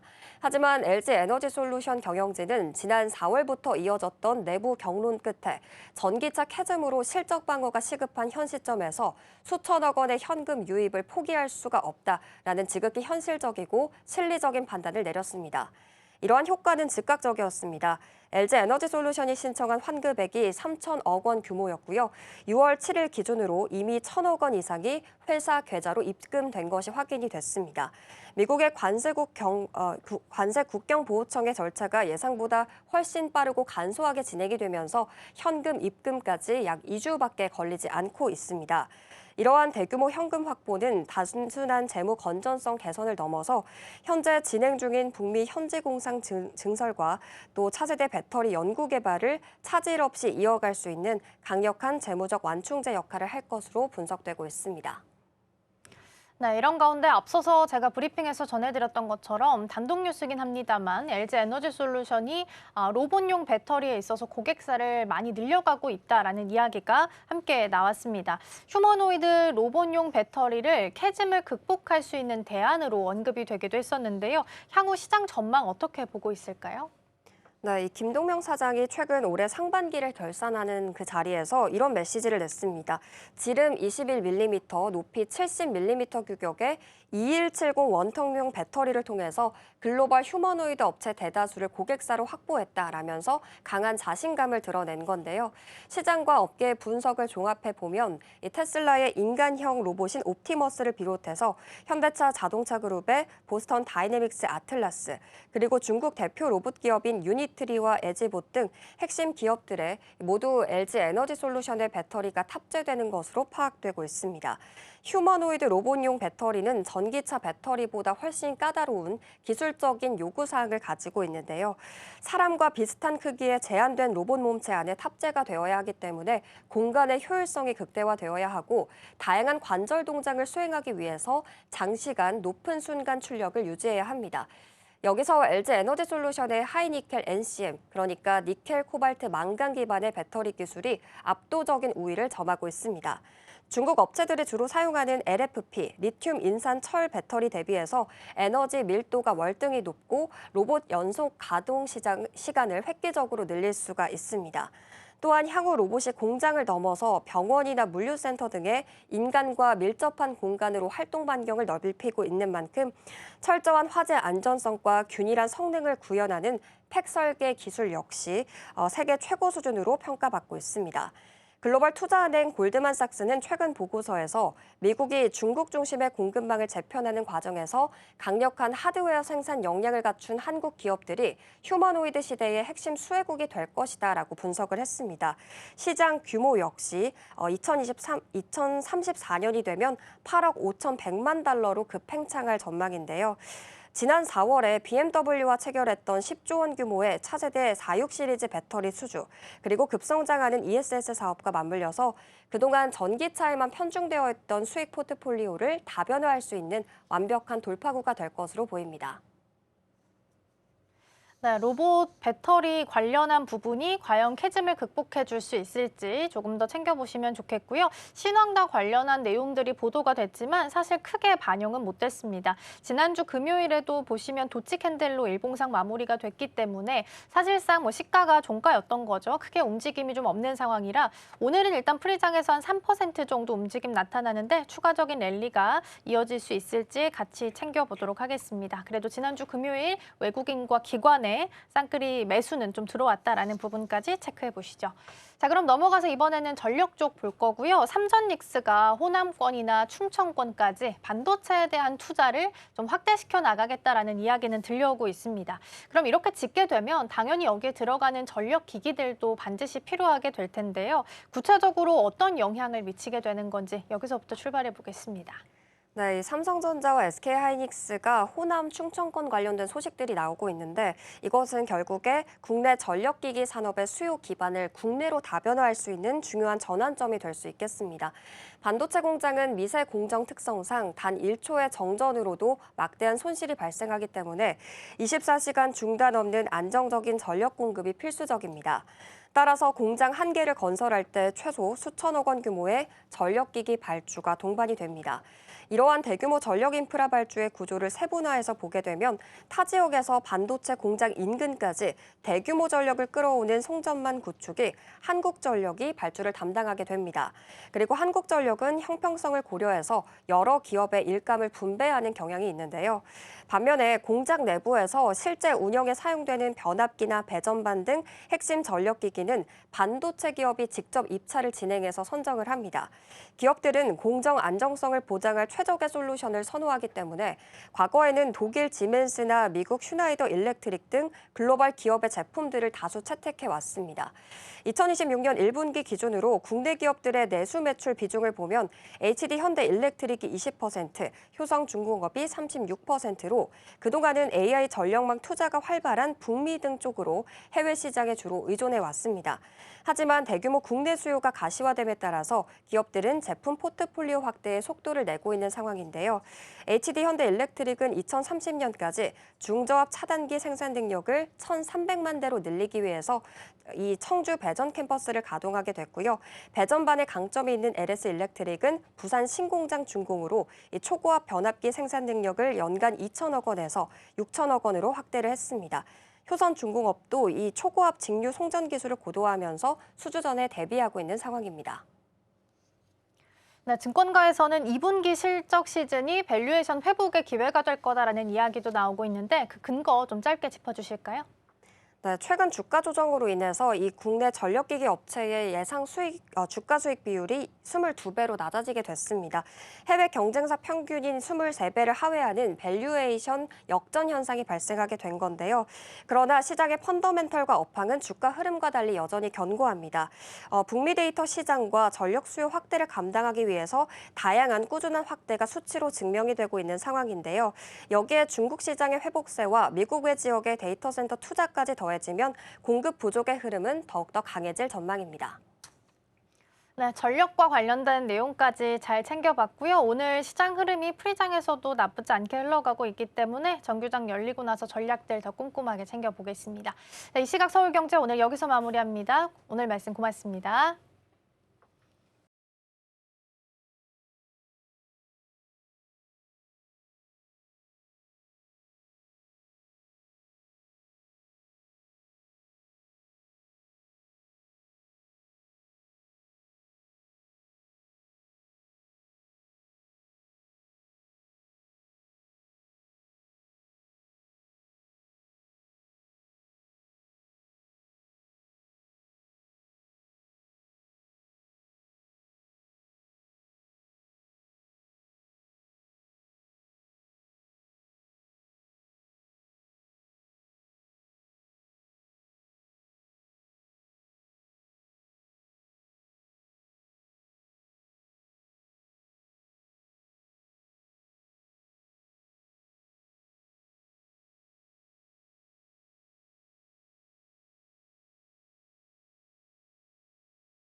개장까지 9분 남은 시점 스탁포인트 출발하겠습니다. SCTV 황민혁 전문가와 함께합니다. 전문가님 어서 오세요. 네, 안녕하십니까. 네, 주말 사이 뉴욕 증시 일제히 상승세로 마무리가 했습니다. 이 종전 합의가 임박했다는 소식, 또 스페이스X의 IPO가 호재로 작용했는데요. 유가 급락으로 인플레이션 우려가 낮아진 점 역시 긍정적이었습니다. 하지만 반도체주는 좀 종목별로 희비가 엇갈렸습니다. 엔비디아는 보합권에 머물렀고요. 마이크로소프트와 아마존은 좀 소폭 하락하면서 마무리가 됐습니다. 우리 시장 넘어와서 살펴보자면 금요일 시장에서 코스피 장중에 8% 넘게 폭등하기도 했었죠. 25거래일 만에 외국인이 사자세를 보였고요. 금요일 시장 하루 동안에만 2조 7천억 넘게 사들였습니다. 그런데 이 수급 역시나 반도체 쪽으로 집중이 됐는데요. 특히나 삼성전자가 7% 넘게 올랐던 금요일장이었습니다. 현재 프리장에서는 반도체 투탑 여전히 강하고요. 또 오늘 오전에 종전 합의 소식이 나오면서 재건주들이 두 자릿수의 강세 보여주고 있습니다. 그럼 시장에 관한 이야기 하나씩 풀어보도록 할게요. 이제 종전 타결됐다 이런 소식이 나오면서 시장을 짓누르던 최대 리스크가 드디어 해소가 됐습니다. 전문가님, 이제 FOMC 부담도 낮아진 상황인데 좀 시장을 위축시킬 만한 대형 대외 변수가 이젠 없다 이렇게 볼 수가 있을까요? 지금으로서는 이제 가장 큰 이유였던 종전 리스크 이게 해소가 됐죠. 네. 사실 종전이 이번에 과연 될까? 의심을 굉장히 많이 했었는데 이번에는 정말 됐어요. 근데 이제 완전히 이제 끝날 때까지는 조금 더 상황을 보긴 해야 되겠지만 어쨌든 최종적으로 이제 종전이 됐다라는 이제 발표가 지금 있었죠. 그렇기 때문에 국내 증시뿐 아니라 이제 뭐 글로벌 증시 안에서도 계속 이제 종전에 대한 리스크, 결국은 물가 상승에 대한 부담이었거든요. 그래서 금리 인상에 대한 이 리스크로 이어졌던 거고. 하지만 이번에 이제 종전 협상이 됐기 때문에 그렇다면 지금 당장 주가를 괴롭힐 만한 큰 악재는 없다 이렇게 봐야 될 것 같고요. 과거에도 저희가 이제 얘기했었지만 결국은 종전이 된다면 증시가 올라가는 데 있어서 뭐 전혀 문제될 거 없다. 그래서 이제 종전이 가장 중요하다라고 얘기를 했었고요. 이제 만약에 이제 추후에 시장은 또 이제 상승 궤도로 다시 진입을 하고 또 올라갈 가능성이 높은데, 하지만 이제 또 변수들은 분명히 또 있을 거예요. 그 변수라고 한다면 결국은 이제 2분기 실적을 또 이제 발표를 하잖아요. 얼마 전에 브로드컴에서도 2분기 실적이 1분기 실적 발표가 나왔는데 그게 좀 안 좋았단 말이죠. 네. 그것 때문에 지금 시장은 충격을 좀 받았었던 거고, 국내 같은 경우는 일단 이번에 2분기 실적을 발표할 때 만약에 삼성전자 가장 먼저 발표를 하잖아요. 근데 삼성전자의 뭐 잠정 실적이 우리 눈높이를 좀 맞추지 못한다라고 한다면 이거 자체가 변수가 될 가능성도 있습니다. 하지만 이제 이거는 이제 추후에 대한 문제이고요. 나중에 또 언젠가는 또 금리 인상에 대한 얘기가 또 나오긴 하겠죠. 그렇죠. 그래서 일단 지금 당장은 불안감은 좀 거쳤고 지금 그래서 이제 종목들을 매수해야 되는 시기는 맞다라는 거 이 부분을 좀 강조드리도록 하겠습니다. 네, 지금 실적에 관한 이야기가 나와서요. 연계해서 조금 넘어가 보려고 합니다. 지금 종전협상 타결이라는 호재가 나왔고 또 올해 하반기까지는 코스피 우상향을 그릴 거다 이런 분석이 지배적인 상황이긴 한데요. 24일 날 마이크론의 실적 발표를 시작으로 2분기 실적 시즌이 본격화됩니다. 그렇다면 우리가 실적이 나온 뒤에 보통 세론이 나오기도 하니까 그때를 좀 매수의 기회로 삼아봐도 좋지 않을까 싶은데요. 전문가님, 이번에 실적 시즌을 저희가 반도체 비중을 늘릴 수 있는 기회로 삼아도 될까요? 실적이 발표되고 나서 이제 주가가 빠진다. 근데 네. 사실 이제 그 당시 주가의 흐름도 보긴 해야 되거든요. 과도하게 굉장히 좀 많이 올라온 상태에서 주가의 조정이 나오게 된다면 네. 이건 단순하게 한 번의 조정에서 끝나지 않을 수도 있거든요. 그러니까 일단 지금 당장 만약에 반도체 관련주들의 주가 조정이 나온다고 한다면 지금 현재 시점에서 그렇다면 지금은 매수의 기회로 활용하는 게 좋아요. 그리고 이제 반도체 관련주들을 보실 때는 어쨌든 변동성이 나오잖아요. 이제 우리가 그 반도체주들이 그동안 좀 잘 올라왔기 때문에 특히나 삼성전자와 하이닉스 종목들이 그동안 좀 잘 올라왔죠. 하지만 이제 시장 안에서의 일단 거래 자체가 좀 많지는 않고 그리고 지금 현재로서는 일단 뭐 해소가 돼서 주가가 반응이 나올 때 굉장히 좀 큰 반응이 나올 수 있거든요. 항상 주가 올라갈 때 예상했던 것보다 훨씬 더 크게 올라가면 약간 부담을 느끼긴 해요. 그렇기 때문에 항상 올라갈 때나 빠질 때나 종목을 매수하고 매도할 때는 일단 올라갈 때는 이제 수익을 조금씩 잘 챙겨놓는 것도 중요하고요. 그리고 또 빠졌을 때는 충분히 좀 기다려보는 것도 사실 싸게 살 수 있는 과정에서는 좀 참는 게 좀 중요하거든요. 그렇기 때문에 이 부분을 좀 잘 조율해서 하실 필요가 있겠다 이렇게 말씀드리겠습니다. 네, 단순히 한 번의 조정이 아닐 수 있기 때문에 저희가 관망과 매수를 좀 번갈아 가면서 대응하시는 게 좋을 것 같습니다. 수급에 관한 이야기 넘어가 보려고 하는데요. 금요일 시장에서 정말 오랜만에 외국인이 돌아왔었습니다. 그런데 이게 지금 리밸런싱 마무리 단계에서의 일시적인 귀환인 건지 아니면 매물이 업한 기대감에 기반한 전략적인 베팅일지 수급의 연속성이 좀 궁금하거든요. 전문가님, 이 부분에 대해서 수급의 연속성 어떻게 보실까요? 자, 오늘 같은 경우에는 연속성을 본다면 한 번의 매수로는 연속성이 없죠. 그래서 오늘 같은 경우에 추가적으로 이제 매수가 들어오는지 여부를 사실 오늘은 잘 보셔야 되고요. 네. 그리고 이제 사실 어제 주말 동안에 트럼프 대통령이 미국과 이란이 종전 협상을 할 거다라고 얘기를 했었는데 이거를 이제 믿는 사람들이 그렇게 많지는 않았었어요. 그런데 결국은 됐단 말이죠. 그런데 이제 외국계 수급을 본다면 지난 금요일 날 10일 거래일 만에 2주 거의 3조 원 가까이 매수가 지금 몰렸단 말이죠. 굉장히 많은 수급이 들어왔거든요. 그것도 10일 거래일 동안 거의 이제 10거래 동안 계속 팔다가 10일 거래일 만에 들어왔다는 건 아무래도 이제 미국 측에서의 그 협상 가능성이 굉장히 높아졌다라는 걸 미국 측 이제 외국인들 쪽에서는 이미 좀 어느 정도 파악을 해서 매수세가 미리 들어오지 않았나 이렇게 생각이 들거든요. 그래서 어느 정도의 단서가 좀 있었던 거죠. 하지만 우리는 그 단서를 사실은 이제 믿을 수가 없었기 때문에 이걸 이제 못 봤던 거고 지금 같은 경우에는 이제 외국인들 연속성에 대한 수급은 오늘 일단 중요하다고 생각이 들어요. 오늘 이제 협상이 됐잖아요. 된 과정에서 분명히 또 지난주에 또 매수가 많이 몰렸었고 이거를 단순하게 이제 오늘 또 차익 매도로 빠져나가는지 아니면 지금 이 상승이 계속 유지가 될 거라는 전망들이 높다면 결국은 또 매수가 들어올 수 있거든요. 그래서 수급에 대한 부분은 오늘까지 외국인들 수급이 들어오는지를 좀 체크를 해볼 필요가 있다. 이렇게 말씀드리겠습니다. 네, 오늘까지 외국인의 수급이 들어오는지 이 부분을 확인하고 대응하는 게 중요할 것 같습니다. SK 하이닉스 이야기로 넘어가 보도록 할게요. 지금 ADR 상장 이야기가 있죠. 빠르면 오는 8월에 한다고 하는데요. 만약에 상장이 실현이 된다면 글로벌 패시브 자금이 대거 유입될 가능성이 매우 높습니다. 그렇다면 이 모멘텀을 타고 SK 하이닉스 우상향 이어갈 수 있을지 아니면 좀 FOMC 경계감 때문에 잠시 숨고리에 들어갈지 이 부분 궁금한데요. 전문가님, 단기 방향성 어떻게 보실까요? 일단 오늘은 오른다라고 봐야 될 것 같고요. 네. 그리고 하이닉스의 경우에는 ADR 상장이 지금 이제 8월 달이라고 한다면 기간이 좀 남아 있거든요. 그 전까지의 주가의 흐름을 일단 방향을 본다면 사실 이제 지금 당장 단기적인 관점에서는 상승에 대한 가능성이 높고 그리고 또 중장기 관점에서 본다면 뭐 당연히 좋을 수는 있어요. 그런데 어쨌든 이제 ADR을 통해서 상장을 시킬 때 이거 신주 발행을 통해서 이제 상장을 시키는 거기 때문에 신주가 발행이 된다면 주식수가 늘어나기 때문에 희석 효과가 있을 수 있습니다. 그래서 일시적으로 이제 SK하이닉스는 희석 효과 때문에 주가의 조정이 나올 가능성도 있기 때문에 이 점은 이제 좀 기 내용들을 보면서 좀 체크를 하시는 게 좋을 것 같다 이렇게 말씀드리겠습니다. 네, SK하이닉스 일단 오늘은 오를 것으로 예상이 되고 있습니다. 실제로 지금 삼성전자, SK하이닉스 모두 다 6%대로 강세 출발 예상이 되고 있는데요.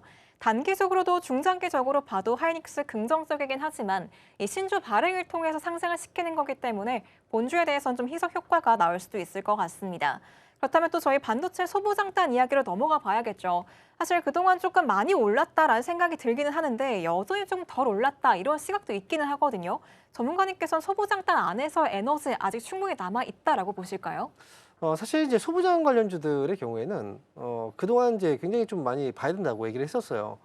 그동안 삼성전자, 하이닉스의 주가가 계속 올라갈 때 사실은 이제 단일 종목 ETF 상장이 되고 나서 이쪽에 네. 자금들이 확 빠졌잖아요. 그러니까 주가가 많이 밀렸었던 이제 상황이었고, 그래서 이제 그 당시에도 이제 말씀드렸던 건 지금 많이 빠진 이 소부장 관련주들을 꼭 봐야 된다. 매수를 하시려면 이쪽에서 이제 빠졌을 때 저가 매수하시는 게 좋겠다라고 이제 말씀드렸던 거고, 결국 이제 그 자금들이 다시 돌아오기 시작합니다. 그리고 결국 이제 반도체 사이클이 계속 이제 좋고 이 상승세가 계속 유지가 된다면 결국은 증설에 대한 모멘텀이 나올 수밖에 없고, 여기에 있어서 장비주들, 특히나 이제 강조드렸던 부분이었죠. 그래서 장비주들 같은 경우에도 더 올라갈 가능성이 있으니까 뭐 눈여겨 보시는 게 좋겠다라고 얘기를 했었어요. 지금 같은 경우에 사실 이제 최근에 많이 올라왔죠. 하지만 많이 올랐다고 해서 모든 종목들이 다 올라간 건 아닙니다. 그래서 지금은 반도체 소부장 관련주들, 중소형 기업들은 여전히 상승에 대한 모멘텀은 남아있다, 이렇게 보시면 좋을 것 같습니다.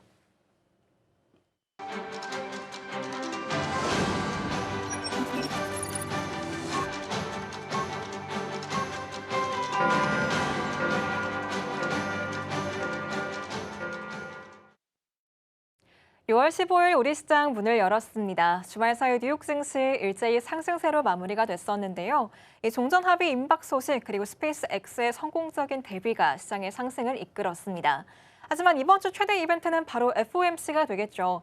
케빈 워시 신임 의장이 주재하는 첫 회의가 예정이 되어 있는데 기자회견에서 어떤 메시지를 내놓을지 이 부분 주목해 볼 필요가 있겠습니다. 우리 시장 넘어와서 살펴보자면 금요일장 정말 폭등세를 보여줬습니다.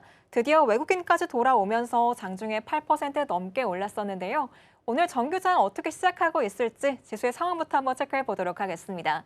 네, 우리 양시장 오늘장에서도 빨간불로 시작하고 있습니다. 코스피 시작부터 5% 가깝게 오르면서 8,526선 지나가고 있고요. 코스닥도 2% 가깝게 올라와 주면서 1,051선 지나가는 모습 확인되고 있습니다. 그럼 이어서 시가총액 상위 종목들 움직임 체크해 보도록 하겠습니다. 오늘 코스피 시총 상위 종목들 일제히 빨간불 켜내고 있습니다. 우선 반도체 투탑 제가 말씀드렸다시피 6%대 강세 움직임 보여주고 있고요. SK스퀘어 오늘도 강하네요. 5% 넘게 오르면서 140만 원 선 돌파했습니다. 이 밖에도 삼성전자 우선주 5%가량, 삼성전기는 개장 직후부터 10% 넘게 폭등하면서 시작하고 있습니다. 이어서 코스닥의 시총 상위 종목들 넘어가 보도록 할게요. 코스닥도 마찬가지입니다. 일제히 강세로 출발하고 있는데요. 알테오젠부터 시작해서 오늘 에코프로 그룹주 역시 5%가량 강세 움직임 나와주고 있고요. 이 밖에도 레인보우 로보틱스가 3% 넘게 오르면서 64만 원 선 지나갑니다. 또 주성 엔지니어링 오늘장에서 2%가량 빨간불 켜내면서 23만 6,500원 선 지나가는 모습 체크되고 있습니다. 또 말씀드리는 순간 코스피 이제는 8,500선까지 돌파한 모습 확인되고 있네요. 이어서 수급 상황 체크해 보도록 하겠습니다. 먼저 코스피 시장 안에서 실시간 상황 반영해서 말씀드리면요. 오늘 외국인이 좀 팝니다. 2,381억 원가량 매도 우위 보여주고 있고요. 개인과 기관은 각각 770억가량, 1,434억 원가량 물량 담아내고 있습니다. 이어서 코스닥의 수급도 한번 체크해 보도록 하겠습니다. 코스닥 안에서는 개인만이 사들이고 있는데요. 2,050억 원가량 물량 사들이고 있는 반면에 외국인은 1,876억 원, 기관은 90억 원가량 매도 우위 보여주고 있습니다. 이렇게 개장 상황 살펴보고 왔는데요. 전문가님, 아쉽게도 외국인이 오늘 좀 파네요. 네. 지금 분위기 어떻게 보실까요? 네. 일단 오늘 아침 시장의 분위기는 일단 외국인 기관 쪽에서 자금들이 빠져 있죠. 네. 하지만 주가는 올라요. 개인들의 매수가 들어와 있고, 보통 이런 경우에는 이제 오전 처음 시작했을 때 외국인 기관들의 자금은 빠져 있다가 이게 바뀌는 경우들이 있거든요. 그러니까 외국인 기관들이 다시 매수 전환되고 개인들의 매도로 전환되는 이런 흐름들이 이제 장 초반에 많이 변경이 돼요. 지금 같은 경우 외국인들이 다 매도를 하고 있지만 매도 규모 자체가 뭐 1,000억 원 정도 정규장에서 이 정도라면 이 금액 자체는 크지 않습니다. 그래서 일단 오늘 상승세가 계속 유지가 된다면 외국인 기관들 쪽에서는 어쨌든 기관 쪽이라도 매수 전환이 된다면 이 상승의 탄력을 더 받을 가능성도 있겠죠. 그리고 지금 오늘 아침에 이제 수급들이 많이 쏠려 있는 게 삼성전자하고 하이닉스 쪽. 지금 종목들 모두 이제 5%대 지금 강세가 나오고 있거든요. 물론 처음에 시작했을 때보다 가격이 좀 빠져 있긴 하지만 어쨌든 이제 주가의 상승이 굉장히 좀 잘 나오고 있는 상황이고요. 그리고 이제 지난 금요일 같은 경우에는 코스피가 8,000선 회복했고 오늘 이제 조금 있으면 9,000선 다시 또 올라가는 거의 또 자리가 나올 수 있거든요. 역사적인 신고가라는 이제 자리가 사실 이제 또 다시 가까워지고 있는 상황이고 코스닥도 지난 금요일 같은 경우에 이제 1,000선을 넘어갔었죠. 지금으로서는 이제 일시적으로 대형주, 뭐 통 코스피 쪽으로 자금들이 좀 많이 이동을 할 수도 있어요. 오늘 같은 경우에도 보시면 아무래도 이제 삼성전자하고 하이닉스 쪽 그리고 이제 이쪽 ETF 쪽으로 자금들이 많이 몰리다 보니까 지난주 금요일까지 강했던 이제 반도체 이제 중소형 기업들이죠. 이 종목들이 이제 올라갔다 또 흔들리는 종목들도 있고 상승폭 자체가 조금 더디긴 하거든요. 그렇기 때문에 사실 이제 반도체 쪽에서는 대형주 쪽으로 자금들이 쏠려서 이쪽이 좀 중소형주들이 빠지면 차라리 이제 그때를 매수 기회로 활용하는 것도 괜찮다라고 말씀을 드리고 싶고요. 그리고 그동안 좀 약세 분위기를 겪었던 종목들이 많이 있었는데 그중에 대표적인 기업들이 또 2차 전지 관련주들 이런 종목들도 오늘 좀 반등이 나오고 있고 전반적으로 이제 사실 오늘은 이제 미국에서 중요한 이벤트가 좀 있었고 그렇기 때문에 시장 상승에 대한 영향들이 좀 강하게 나오긴 할 겁니다. 그런데 이게 유지가 된다라고 한다면 결국은 외국인 또는 기관 쪽에서 수급 전환, 이 매수 전환이 들어오게 된다면 그걸 보고 나서 아침에 만약에 종목들을 바로 사지 마시고 차라리 수급이 이제 바뀌는 포인트를 확인하고 나서 이제 기관 쪽에서 만약 매수가 들어온다. 또는 매수 바뀌었다, 또는 외국인의 매수로 바뀌었다. 이 부분을 보고 나서 이제 종목을 매수하는 것도 저는 괜찮을 것 같다. 이렇게 말씀드리겠습니다. 네, 알겠습니다. 지금 수급적인 부분을 체크한 뒤에 대응하는 게 좋을 것 같다라고 조언 주셨는데요. 외국인이나 기관이 매수로 포지션 바꾸는지 이 부분 체크해 보셔야겠습니다. 저희 반도체 소부장단 이야기 조금 더 이어가 보려고 합니다. 사실 아까 말씀해 주셨다시피 소부장단 아직까지 에너지가 남아있다라고 말씀을 주셨는데요. 지금 시장에서 주성 엔지니어링은 4%, 5%가량 오르고 있지만 원익 IPS가 좀 빠집니다. 하지만 이 밖에 유진테크 역시 3%가량 빠지고 있는 모습 확인되고 있는데요. 전문가님, 그렇다면 저희가 좀 이렇게 빠질 때 좀 사들이고 있는 게 좀 더 유효한 대응일까요? 사실 지금 우리가 반도체 관련주들 하면 이제 소부장 관련주들 안에서는 아무래도 이제 원익 IPS, 뭐 테스 이런 종목들을 많이 이제 눈여겨 보실 거예요. 그 종목들이 지난주에 많이 올랐거든요. 하지만 반도체 소부장 관련주들 이 안에 되게 많은 종목들이 있고요. 특히나 장비주 같은 경우에는 뭐 한미반도체도 있고 테크인도 있고 뭐 PSK, 뭐 이오테크닉스, 뭐 주선 엔지니어링 이런 종목들 굉장히 많은 종목들이 있습니다. 어쨌든 반도체 쪽에 투자가 지금 이제 진행이 되고 있는 과정에서 이쪽 이제 장비주들이 큰 수혜를 얻을 수 있기 때문에 주가의 조정이 나오게 된다면 단순하게 차익 매도가 좀 나오는 걸 거예요. 그렇다면 이제 이때든 매수의 기회로 활용하는 게 저는 이제 맞다라고 생각이 들고요. 어쨌든 이제 많이 올라가면 많이 흔들어요. 근데 원익 IPS 같은 경우에도 지난주에 이제 보면은 이제 상한가를 또 기록을 했단 말이죠. 그렇기 때문에 오늘 아침에 상한가를 기록하면 다음날 그냥 가는 거 아니야? 라고 생각하겠지만 오늘 같은 경우에 7% 이상 흔들리잖아요. 그렇기 때문에 이제 종목들은 어쨌든 많이 올라가면 조정이 나오게 되고 이 조정이 있고 나서 또 다시 올라가기 때문에 일단 조정 시에는 매수 접근을 보는 게 저는 좋겠다 이렇게 말씀드립니다. 알겠습니다. 금요일장에서 상한가 기록했었던 게 바로 원익 IPS인데요. 지금 6%가량 빠지고 있습니다. 오히려 지금을 매수의 기회로 활용해보자라는 조언까지 참고해 보셔야겠습니다. 그럼 저희 살짝 이야기가 나왔던 한미 반도체로 좀 넘어가 보려고 합니다. 사실 한미 반도체가 기존의 모멘텀에 더해서 금요일장에서 공시가 하나 나왔죠. 이 스페이스X 주식 취득에 관한 이야기까지 나왔는데 사실 이 스페이스X란 재료가 정말 호재일지가 좀 궁금하거든요. 전문가님, 워낙 이게 변동성이 크다 보니까 저희가 한미 반도체 잘 가고 있는 거였는데 여기에 변동성이 추가되었다 이렇게 볼 수 있는 거 아닐까요? 사실 그 변동성에 대한 추가 부분은 나올 수가 있어요. 근데 좀 애매한 시기에 탑승을 해가지고 그 전에 만약에 좀 일찍 이런 이제 과정들이 있었다라고 한다면 주가 상승 시에 만약에 주가가 많이 올랐을 수도 있겠죠. 하지만 지금 이미 상장이 된 상황이기 때문에 어쨌든 한미반도체 같은 경우에는 이제 미국에서 스페이스X가 상장이 됐고 상장되고 나서 19% 이상이 올랐단 말이죠. 결국 이제 상승으로 끝이 나왔고요. 자금들이 굉장히 많이 몰렸어요. 그래서 스페이스X 쪽과 관련된 종목들을 보면 사실 우리나라 그 관련 종목들은 오늘 좀 떨어지긴 하거든요. 그래서 지금 한미반도체 같은 경우에는 결국은 앞으로 이 스페이스X의 주가가 상장되고 나서 앞으로의 주가가 좀 잘 올라가게 된다면 그러면 한미반도체 같은 경우에도 주가에 상승이 나올 가능성이 있다라고 이제 봐야 될 것 같고요. 결국은 이제 변동성은 분명히 스페이스X에 따라서 나올 가능성이 좀 있다라는 거, 이 부분을 좀 참고해서 보시면 좋을 것 같습니다.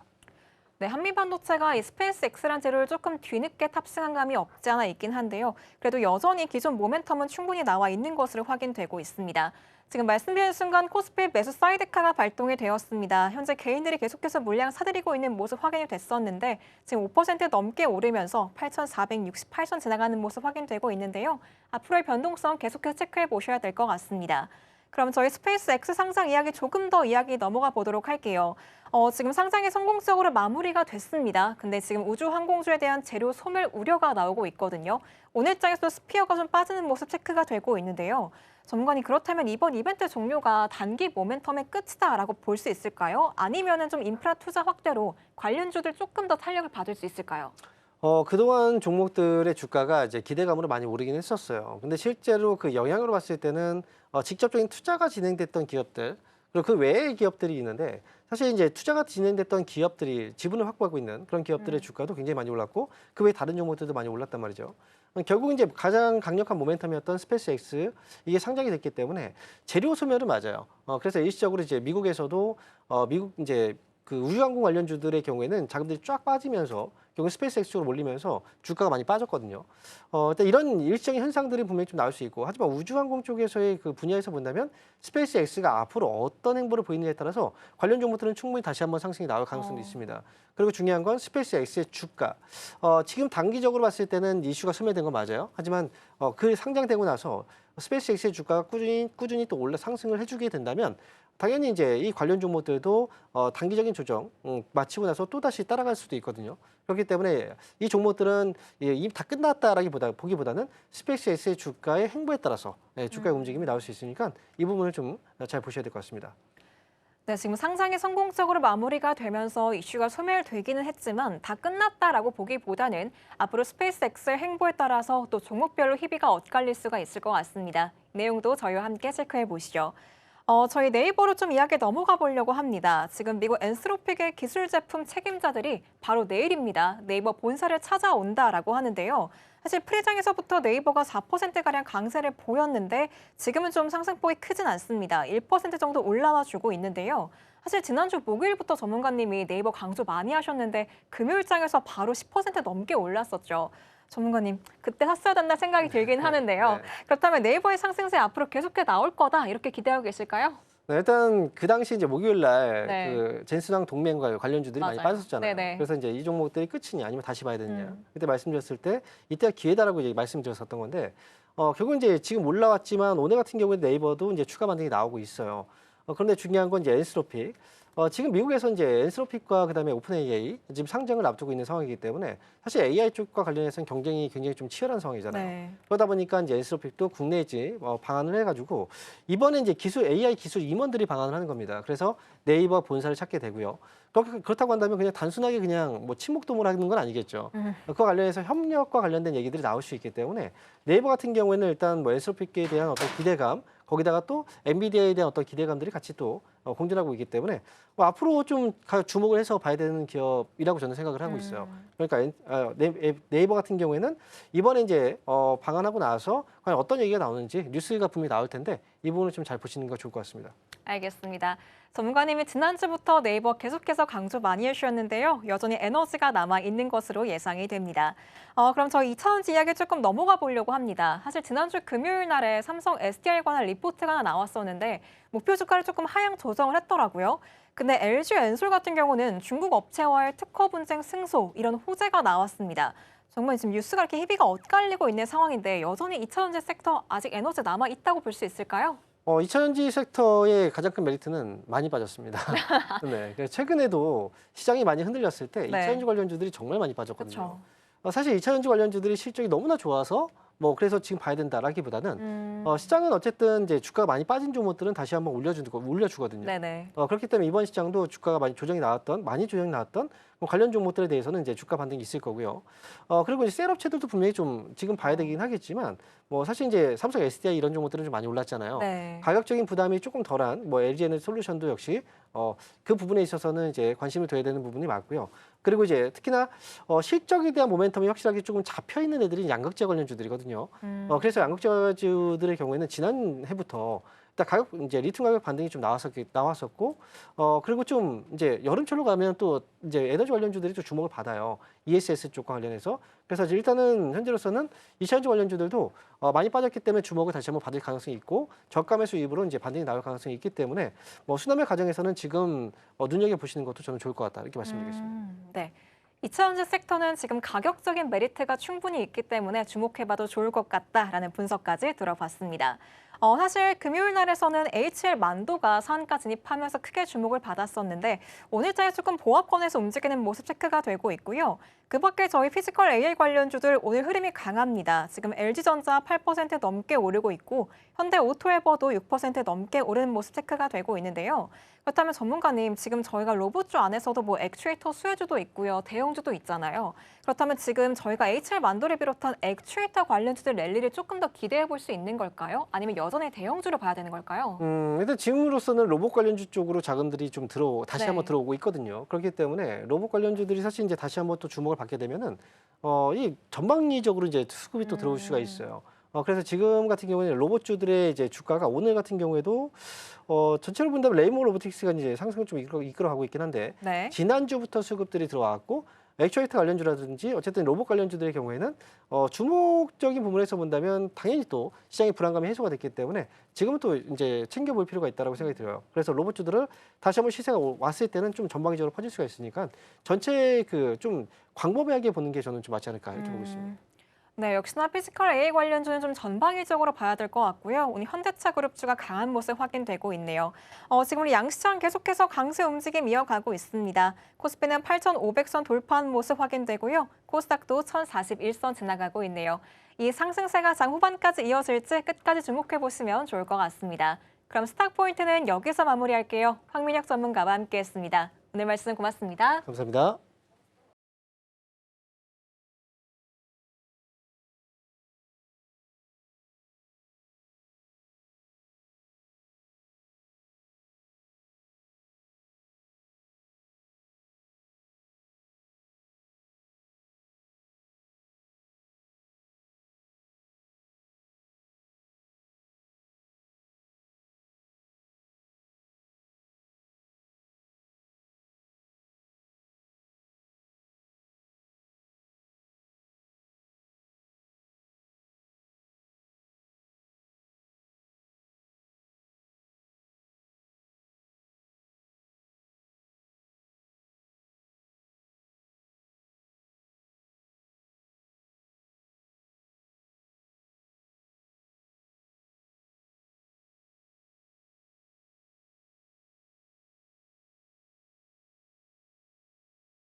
네, 계속해서 캐스팅콜로 이어가 보겠습니다. 오늘 도움 말씀에는 기업공시연구소 변영인 대표 자리해 주셨습니다. 대표님 어서 오세요. 네, 반갑습니다. 네, 오늘 코스피 시장은 올해로 14번째 매수 사이드카가 발동이 됐습니다. 현재는 5% 상승하면서 8,500선에 대한 지지 테스트 들어가 있고요. 코스닥은 1.2% 상승하면서 여전히 1,000선 잘 회복한 후에 지키고 있습니다. 다만 지금 코스피와 코스닥 시장 모두 현재 외국인 투자자는 좀 빼고 있는 분위기가 일단 좀 확인되고 있고요. 선물 시장은 그래도 사주는 분위기가 체크가 됩니다. 먼저 대표님과 오늘 시장 분위기 이야기 좀 나눠보겠습니다. 대표님, 오늘 시장 지금 개장한 지 한 17분 정도 지났는데 오늘도 매수 사이드카 발동될 만큼 변동성이 있긴 합니다만 그래도 잘 유진 좀 하고 있는 것 같습니다. 어떻게 보고 계실까요? 네, 뭐 지난주 금요일부터 좀 계속해서 이어졌던 부분들이 뭐 이란에 대한 종전 기대감들, 오늘 아침에 깜짝 발표가 좀 있었죠. 네. 종전 협상이 타결됐다니 뭐 19일 날 뭐 서명을 최종적으로 좀 맞아요. 앞두긴 했지만 일단 뭐 즉시 호르무즈에 대한 봉쇄가 전면 좀 재개방되는 부분들, 뭐 이란에 대한 제재 조치도 일부 좀 완화가 되는 흐름들.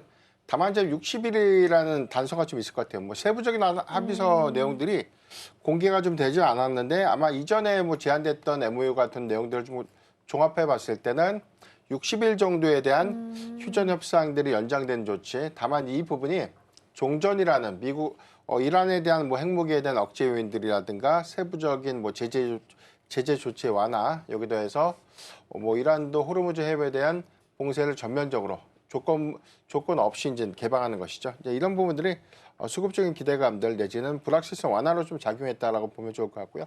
이전과는 좀 다르게 이제 휴전 협상을 했다라는 것보다는 종전 협상에 대한 무게를 두고 시작했던 것이기 때문에 아마 좀 구체적인 부분들은 이제 농축 우라늄에 대한 부분들 뭐 특히나 뭐 이견들이 좀 없다면 이 부분이 뭐 다시 확전이라든가 뭐 재공습으로 좀 이어질 수 있는 가능성은 좀 제한적이지 않을까. 이런 부분들이 일시적으로나마 호르무즈 해협에 대한 봉쇄가 그동안 좀 억눌렸던 유가에 대한 어떤 상방 부분을 뭐 상당히 좀 완화시키는 계기가 좀 될 수 있지 않을까 좀 볼 수가 있겠고, 오늘 유가가 좀 하락 전환을 했죠. 여기 네. 또 연동돼서 환율도 1,510원 정도 지금 일부 상승폭을 좀 제한시키는 모습을 좀 보였는데 뭐 우리가 좀 크게 좀 보는 관점으로 보면 일단 환율의 경우에는 사실은 뭐 한 1,500원대 네네 이 미만까지 좀 하회에 대한 명확한 시그널들이 좀 필요할 것 같은데, 아무래도 이제 유가에 대한 또 연동 효과들이 내려가게 되면 네. 환율은 좀 점진적으로 좀 하향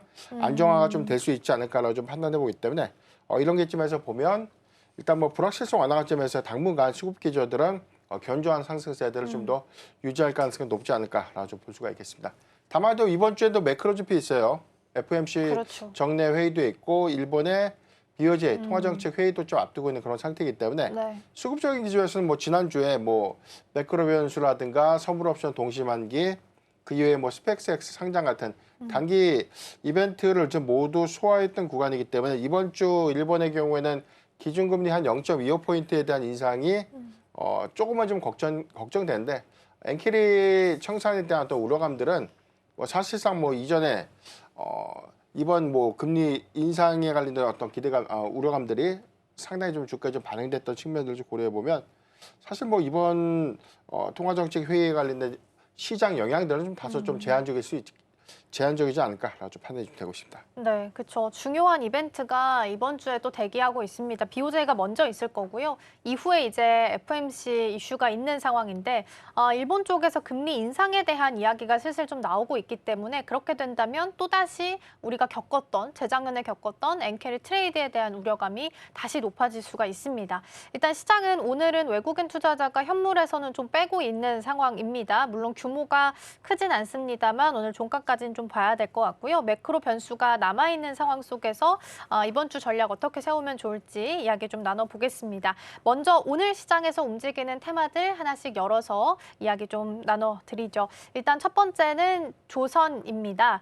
사실 뭐 조선이 특별한 이슈가 있다라기보다는 오늘 그래도 올라오는 종목들 중에서 대다수의 섹터가 올라오는데 오늘 HD 현대중공업이 8.7%, 삼성중공업이 한 6.5%에 올라오고 있고요. 특히 조선은 대미투자 특별법이 이제 18일 날 시행이 될 거기 때문에 관련한 기대감도 같이 좀 모아가는 게 아닐까라는 생각도 듭니다. 두 번째 열어볼게요. 자동차 로봇이라고 적었는데 오늘 자동차 부품단이 강합니다. 물론 현대차가 한 7.8%, 기아도 3%로 자리를 지켜주기 때문에 부품단까지 수혜가 가겠지만 오늘 부품단의 흐름 한온 시스템이 가장 강하게 나타나고 있고요.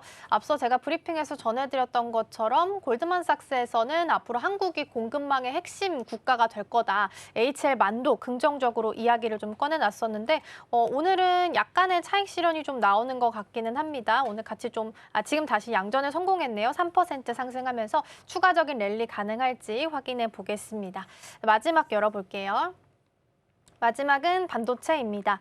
오늘 반도체 투톱이 한 5에서 6% 정도 상승하고요. 스퀘어나 삼성전자, 우선주까지도 같이 따라갑니다. 특히 삼성전기가 지금 12% 상승하면서 다시 200만 원 목전에 서 있습니다. 193만 원 선입니다.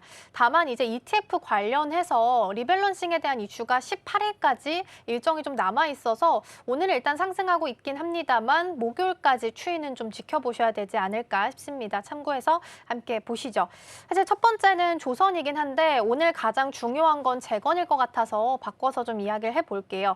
가장 빼놓을 수 없는 이벤트고요. 앞서서 대표님께서 말씀 주신 것처럼 19일 날 서명을 할 거라서 그때까지 시간이 좀 남아 있어서 내용들을 좀 더 체크하면서 가야 될 것 같긴 합니다. 그런데 긍정적으로 본다면 재건 관련한 종목들이 일단 오늘 올라오고 있으니까 보유하고 계셨던 분들 반등 이렇게 준다라고 한다면 오늘장에서의 비중을 줄이는 기회로 좀 이용해 봐도 될까요? 네, 우선 우리가 61일라는 이 휴전 종전 회담을 위한 이 60일간 이 휴전 협상이 완료가 된 것이죠. 이제 이런 거는 변수의 요인은 아직은 있는 것이죠. 무조건 종전이 돼서 뭐 재건, 뭐 이란도 마찬가지로 중동 주요 국가의 뭐 핵심 인프라 시설, 그동안 좀 파괴됐던 주요 플랜트 시설들을 좀 재건할 것인가. 이 부분은 사실 이전에도 좀 말씀드렸던 것처럼 네. 이러한 리스크와 좀 별개로 자체적으로 중동 주요 국가들의 어떤 피해 부분들 복원을 위한 그런 부분들 이제 하반기에 구체화될 수 있다라고 좀 언급을 좀 드리고 있었고요. 다만 이제 오늘 프리마켓 시장에서에 대한 상승폭보다는 지금 본장에서 사실 상승폭이 좀 제한되는 모습이 맞아요. 나오고 있죠. 윗꼬리를 좀 달고 내려온 그런 형국이고 일단 기대감 때문에 좀 부각된 것이 많기 때문에 다만 이제 오늘 정도는 계속해서 좀 끌고 가기 좀 다소 좀 부담되지 않을까. 그러니까 이게 실질적인 수주의 성과로 좀 이어질 수 있는 부분들은 종전이라는 명확한 것들이 확정이 좀 돼야 되는 것이고 네. 이 부분은 뭐 이란에 대한 어떤 이 재건 프로젝트에 대한 연동 효과가 좀 있을 것인가 이게 좀 중요할 것 같은데 사실 이란은 좀 친중국가다 보니까 아무래도 플랜트에 대한 복구라든가 관련된 어떤 건설에 관련된 수요 부분들은 한국보다는 중국 쪽에 좀 더 수혜가 좀 될 수 있다라고 보이고 이란을 좀 제외한 뭐 사우디아라비아, 뭐 아랍에미리트 같은 뭐 카타르 같은 기업들의 경우는 전체적으로 한 20여 곳에 대한 이번 이란의 공습으로 인해서 모두 다 이제 핵심 플랜트가 다 파괴가 된 것은 아니고 이제 부분적인 어떤 피해가 좀 있었기 때문에 이 부분에 대한 복구 수혜는 3분기부터 좀 구체화가 좀 될 수 있다고 보이기 때문에 이런 관점에서 보면 우리가 그동안 중동의 세부적인 프로젝트를 좀 진행했던 기업들이 복구 프로젝트도 같이 연동해서 좀 추진할 가능성이 높죠. 그래서 그쵸. 이제 그 해당되는 어떤 이 설계라든가 이미 좀 시공에 대한 이력들을 좀 보유하고 있는 그런 기업들이 오히려 이제 복구 프로젝트에 대해서도 그 수주를 연장해서 좀 받아갈 수 있는 부분들이기 때문에 모든 건설주들의 다 네. 수혜가 좀 되기는 그래도 좀 제한적이지 않을까. 이런 관점에서 뭐 증권사 리포트에서 계속해서 좀 언급됐던 종목이 삼성 E&A예요. 네. 이 부분은 전체 한 20곳 중에서 한 8개, 9개 정도의 복구 프로젝트를 삼성 E&A가 시공한 이력들이 좀 있기 때문에 가장 큰 수혜가 좀 될 수 있겠고 그 이후에 뭐 GS건설이라든가 DLENC, 뭐 현대건설 같은 기업들 같은 어떤 관점에서도 수주 연동성과 좀 될 수 있는데 우리가 그 피해 규모가 우리가 생각했던 것 마치 최초 프로젝트를 좀 시공할 만큼에 대한 규모는 아니라는 거예요. 이게 공습은 있었지만 전면 파괴가 되거나 뭐 전소가 된 그런 상태가 아니라 일부 플랜트 시설에 대한 피해이기 때문에 전체적인 피해 규모가 좀 추산되진 않지만 그래도 이번 피해를 좀 기점으로 보면 중동 주요 국가들에 대한 플랜트 시설 다시 한번 좀 점검하거나 조금 더 증설 투자로 좀 이어질 수 있는 부분들도 주목을 좀 해봐야 될 것이기 때문에 중기적 관점에서 기대 요인들이 좀 맞지만 지금 60일간의 이 휴전 회담, 종전을 위한 협상이 완료가 됐다고 해서 이게 즉각적으로 프로젝트의 어떤 수주 연동 성과를 좀 가져간다 이렇게 보기에는 좀 제한적이 있기 때문에 오늘 뭐 반등폭에서는 일부 좀 비중을 좀 줄이는 전략이 유효하지 않을까라고 판단되고 있고 만약에 이제 고점에 좀 샀다면 굳이 뭐 매도할 이유는 없는데 아마 해당된 기대감에 의해서 좀 매수를 했다면 저점에서 좀 매수를 하셨다면 오늘 시점에 대한 반등을 매도의 기회로 조금 일부 수익 실현 기회로 좀 활용해 볼 수 있지 않을까라고 좀 판단하고 있습니다. 네. 그리고 오늘 그 종전에 대한 이야기가 나오면서 유가가 급락을 했죠. 지금 한 4.7% 추가적으로 하락을 하면서 80달러 선에 걸쳐 있는 상황입니다. 그리고 지금 가장 강하게 반응이 나오는 쪽이 지금 항공 쪽으로 확인됩니다. 제주항공이랑 티웨이 홀딩스가 현재 상한가에 묶여 있는데 4% 정도 하락을 했는데 이 정도 반응이 나올 정도인지 일단 첫 번째로 궁금하고요. 일단 항공 같은 경우에는 인바운드 수요가 충분히 잘 나타나고 있고 거기에 지금 유가가 떨어진다라는 그 매력도까지 추가적으로 붙어주게 된다면 프리 실적 시즌을 앞두고 매력적으로 충분히 볼만할까요? 일단 오늘 항공주의 반등은 뭐 익히 알고 있는 것처럼 일단 호르무즈해협이 이제 봉쇄가 해제가 되죠. 그렇다면 이제 원유의 수송이 당분간은 안정적인 공급이 좀 될 것이기 때문에 유가도 조금 단기적인 관점에서 좀 빠르게 안정화될 수 있다. 그러니까 배럴당 우리가 관련된 이슈 때문에 120달러까지 좀 상승을 했다가 그쵸. 뭐 최근에는 휴전을 하니마니 뭐 종전을 하니마니 하면서 재차 좀 등락을 좀 거듭했지만 이게 배럴당 뭐 100달러 이상에서 형성되기보다는 90달러에서 한 맞아요. 100달러 구간을 박스권으로 좀 네. 형성을 좀 했었죠. 그러니까 오늘 결정 부분들에서 뭐 배럴당 80달러 초반까지 내려온 상태지만 우리가 이제 3월달 이란 리스크 이란 리스크가 좀 터지기 이전 수치를 보면 뭐 배럴당 60달러대, 네. 64달러 정도 때까지 된 갭은 좀 남아 있죠. 그렇기 네. 때문에 지금 원유의 수송이 얼마만큼 유가를 좀 빨리 내릴 수 있는가 이게 좀 중요할 것 같고요. 다만 이제 호르무즈해협에 대한 봉쇄가 전면적으로 좀 해제가 좀 된다는 부분들은 그동안 좀 억눌려 있던 이 유조선 원유 수송로가 해제가 된다는 부분들은 이에 연동되고 있는 유가 보조금, 유류 할증료 부분들에 대한 내용들이 좀 상당히 좀 완화될 수 있는 부분이기 때문에 유류 할증료에 대한 완화 부분들은 항공료 운임을 하락시킬 수 있는 좀 배경이 될 수 있죠. 그렇다면 이게 그동안 좀 다소 이제 항공료에 대한 체감이 좀 너무 비싸서 여행을 좀 잠시 좀 이렇게 망설였거나 일단 그 많은 부분들에 대한 어떤 노선을 좀 확충하지 못했던 항공주의 경우에는 우리 좀 유류할증료의 인하가 좀 구체화가 좀 될수록 노선을 다시 한번 복구하거나 다시 한번 좀 이전 수준까지 좀 복원할 수 있는 구조로 좀 가져간다면 특히나 이제 LCC 관련 종목들은 장거리 노선의 경우에는 노선을 일시적으로 좀 중단을 했습니다. 이 부분은 워낙 이제 유가 변동성이 좀 크다 보니까 이게 수익 지표와 좀 직결되는 그런 이슈다 보니까 해당된 노선에 대한 해당된 노선이 다시금 정상화되는 그런 구간들에 대한 기대감들이 좀 반영됐다라고 좀 보면 좋을 것 같고요.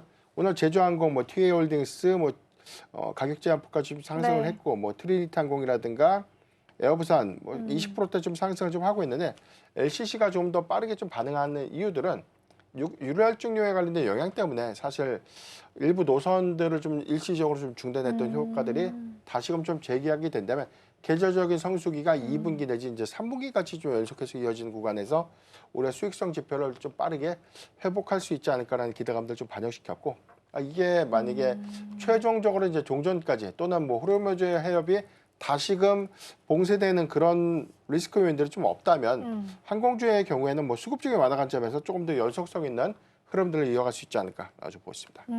그렇군요. 일단 유가가 80달러까지 내려오긴 했는데 이란 전쟁이 있기 전으로 돌아간다면 아직까지 한 60달러 선까지는 갭이 좀 남아있다라는 부분 짚어주셨습니다. 오늘은 가장 크게 영향력을 좀 보이고 있는 섹터인 것 같고요. 반도체로 넘어가 봐야 될 것 같네요. 지난주 금요일에 반도체 투톱이 잘 가다가 살짝 주춤했던 시즌이 있습니다. 그 시기가 어떤 시기였냐면 외국의 월가 쪽에서 헤지펀드들한테 삼전닉스 레버리지 투자를 좀 자제해달라는 권고의 내용이 나왔다라는 부분이 보도가 되면서 그때 이제 분봉상 바쁘게 움직이면서 하락 쪽으로 약간의 고개를 트는 모습들이 확인이 됐습니다. TSMC 쪽에서도 같이 이런 조치가 확인이 됐기 때문에 아시아에 대한 전반적인 점검이 좀 들어간 건가라는 우려감도 나올 수밖에 없는데요. 근데 오늘 분위기를 봤을 때는 사실 요거 신경 안 쓰고 가는 것 같기는 한데 이 뉴스에 대한 무게감이나 해석은 우리가 어느 정도로 좀 둬야 될까요? 사실 뭐 지난주 금요일 날 삼성전자, SK하이닉스가 고점 대비해서 한 5에서 6% 정도가 좀 밀렸어요. 이 부분이 뭐 일부 풀이장에서 좀 소폭 좀 회복은 했지만 이게 장중에 낙폭이 너무 크다 보니까 사실 이 이유가 좀 뭔 것인가 이제 블룸버그 통신에서 이야기했던 뭐 TLS 관련된 이슈 때문인가라는 부분들인데 장중 악성 루머가 좀 하나 있었는데 헤지 펀드들이 뭐 직접적인 주식을 사지 않고 해당된 주가 상승분이라든가 이제 하락 부분에 대한 갭을 좀 가져가는 구조가 TRS 이제 주식과 연계된 이제 스왑 상품이에요. 네. 이 부분이 은행에서 좀 제공하는 레버리지인데 이 부분에 대한 규모가 그동안 좀 너무 크게 좀 반영되다 보니까 삼성전자, SK하이닉스에 좀 집중이 됐고 이게 과일권에서 계속해서 이제 그 규모가 좀 커지다 보니까 장중에 이제 이자 비용을 11%대, 그러니까 한 3에서 한 5% 정도를 더 증가시켰다. 그래서 이 부분에 대한 요구가 있었다라고 해서 투매로 좀 약이 됐던 부분이죠. 그래서 이제 헤지펀드가 장중에 특히 이제 고점에서 매도할 수 있다라는 우려감들이 좀 반영되면서 이게 좀 낙폭을 좀 키운 배경이 좀 됐는데 사실 이 부분은 악성 루머예요. 그러니까 장중에 아무래도 뭐 은행 쪽에서 요구를 한다고 하더라도 뭐 TRS에 관련된 장중 증거금이라든가 이 부분에 대한 이자 비용을 좀 요구하시는 부분들은 아닌데 이게 좀 과도하게 좀 해석되면서 오히려 좀 투매를 좀 유발했다라고 보면 좋겠고 다만 이제 이 기점이 외인과 기관의 매도세가 나온 게 아니라 장을 끝나고 보니까 코스피 기준에서 오히려 개인이 한 맞아요. 5조 원 가량 좀 매도를 했고요.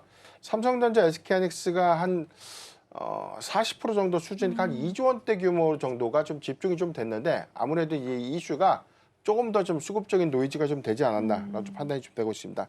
다만 TRS의 금리 인상 기조의 경우에는 뭐 이미 2009년도 금융위기 때 시스템에 대한 도입 부분들이 구체화됐고 2021년도에 이 아케고스라는 이제 헤지 펀드가 네. TRS 규모를 전체적으로 한 8배까지 좀 운영했다가 이게 이제 고점에서 좀 터진 거예요. 사실 이 부분이 종국적으로 이제 글로벌 투자은행들에 대한 대손으로 충당하게 된 배경이 좀 됐고 이 부분이 큰 폭의 좀 손실이 좀 되다 보니까 전체적으로 이 금융 시스템에 대한 도입 부분들, TRS 부분에 대한 레버리지가 주가 과열권 내지 또는 어느 정도에 대한 시점에서 그 비중에 대해서 줄이거나 또는 이제 신규 TRS의 경우에는 그 부분에 대한 어떤 뭐 개별적인 어떤 심사를 좀 적용해서 승인하는 절차로 좀 이어질 수 있는 부분들이기 때문에 이게 사실 뭐 새롭게 좀 부각된 이슈는 좀 아니었습니다. 다만 이게 아시아권 특히나 뭐 삼성전자와 SK하이닉스 뭐 지금 뭐 일본의 뭐 키옥시아도 맞아요. 시가총액 1위로 좀 올라갔죠. 네네. 뭐 지금 대만의 TSMC도 여전히 좀 시가총액 규모가 굉장히 좀 커지다 보니까 아무래도 이제 헤지 펀드의 아시아권에 있는 대형 반도체 주에 대한 어떤 집중도가 좀 높아진 그런 배경들 때문에 사실 이 부분은 뭐 아케고스 사태를 좀 염두에서가 아니라 금융 시스템에 대한 가동 부분 때문에 일정 부분에 대한 수급 과열 기조에서는 레버리지에 대한 제한폭이라든가 여기에 따라서 추가적인 어떤 이자 비용에 대한 상향 네. 또는 개별 심사를 통한 신규 승인 뭐 이렇게 좀 봐야 될 것 같은데 시장에서 아무래도 이런 부분들을 좀 너무 과도하게 좀 해석하면서 지난주 금요일에는 좀 수급적인 노이즈가 좀 됐다라고 보고 있고 오늘의 상승폭은 이렇게 알고 있는 것처럼 뭐 이란 리스크가 좀 해제가 좀 되면서 오히려 반도체 투톱을 좀 비롯해서 뭐 대형 로보틱스 관련 종목들도 오늘 같이 좀 동조된 반등이 좀 나오고 있는데 네. 앞으로 이제 이 부분이 추가적인 어떤 노이즈로 좀 부각이 좀 될 것인가라는 우려감들이 아직은 좀 남아 있습니다. 다만 이걸 확대 해석해 볼 필요는 없을 것 같고요.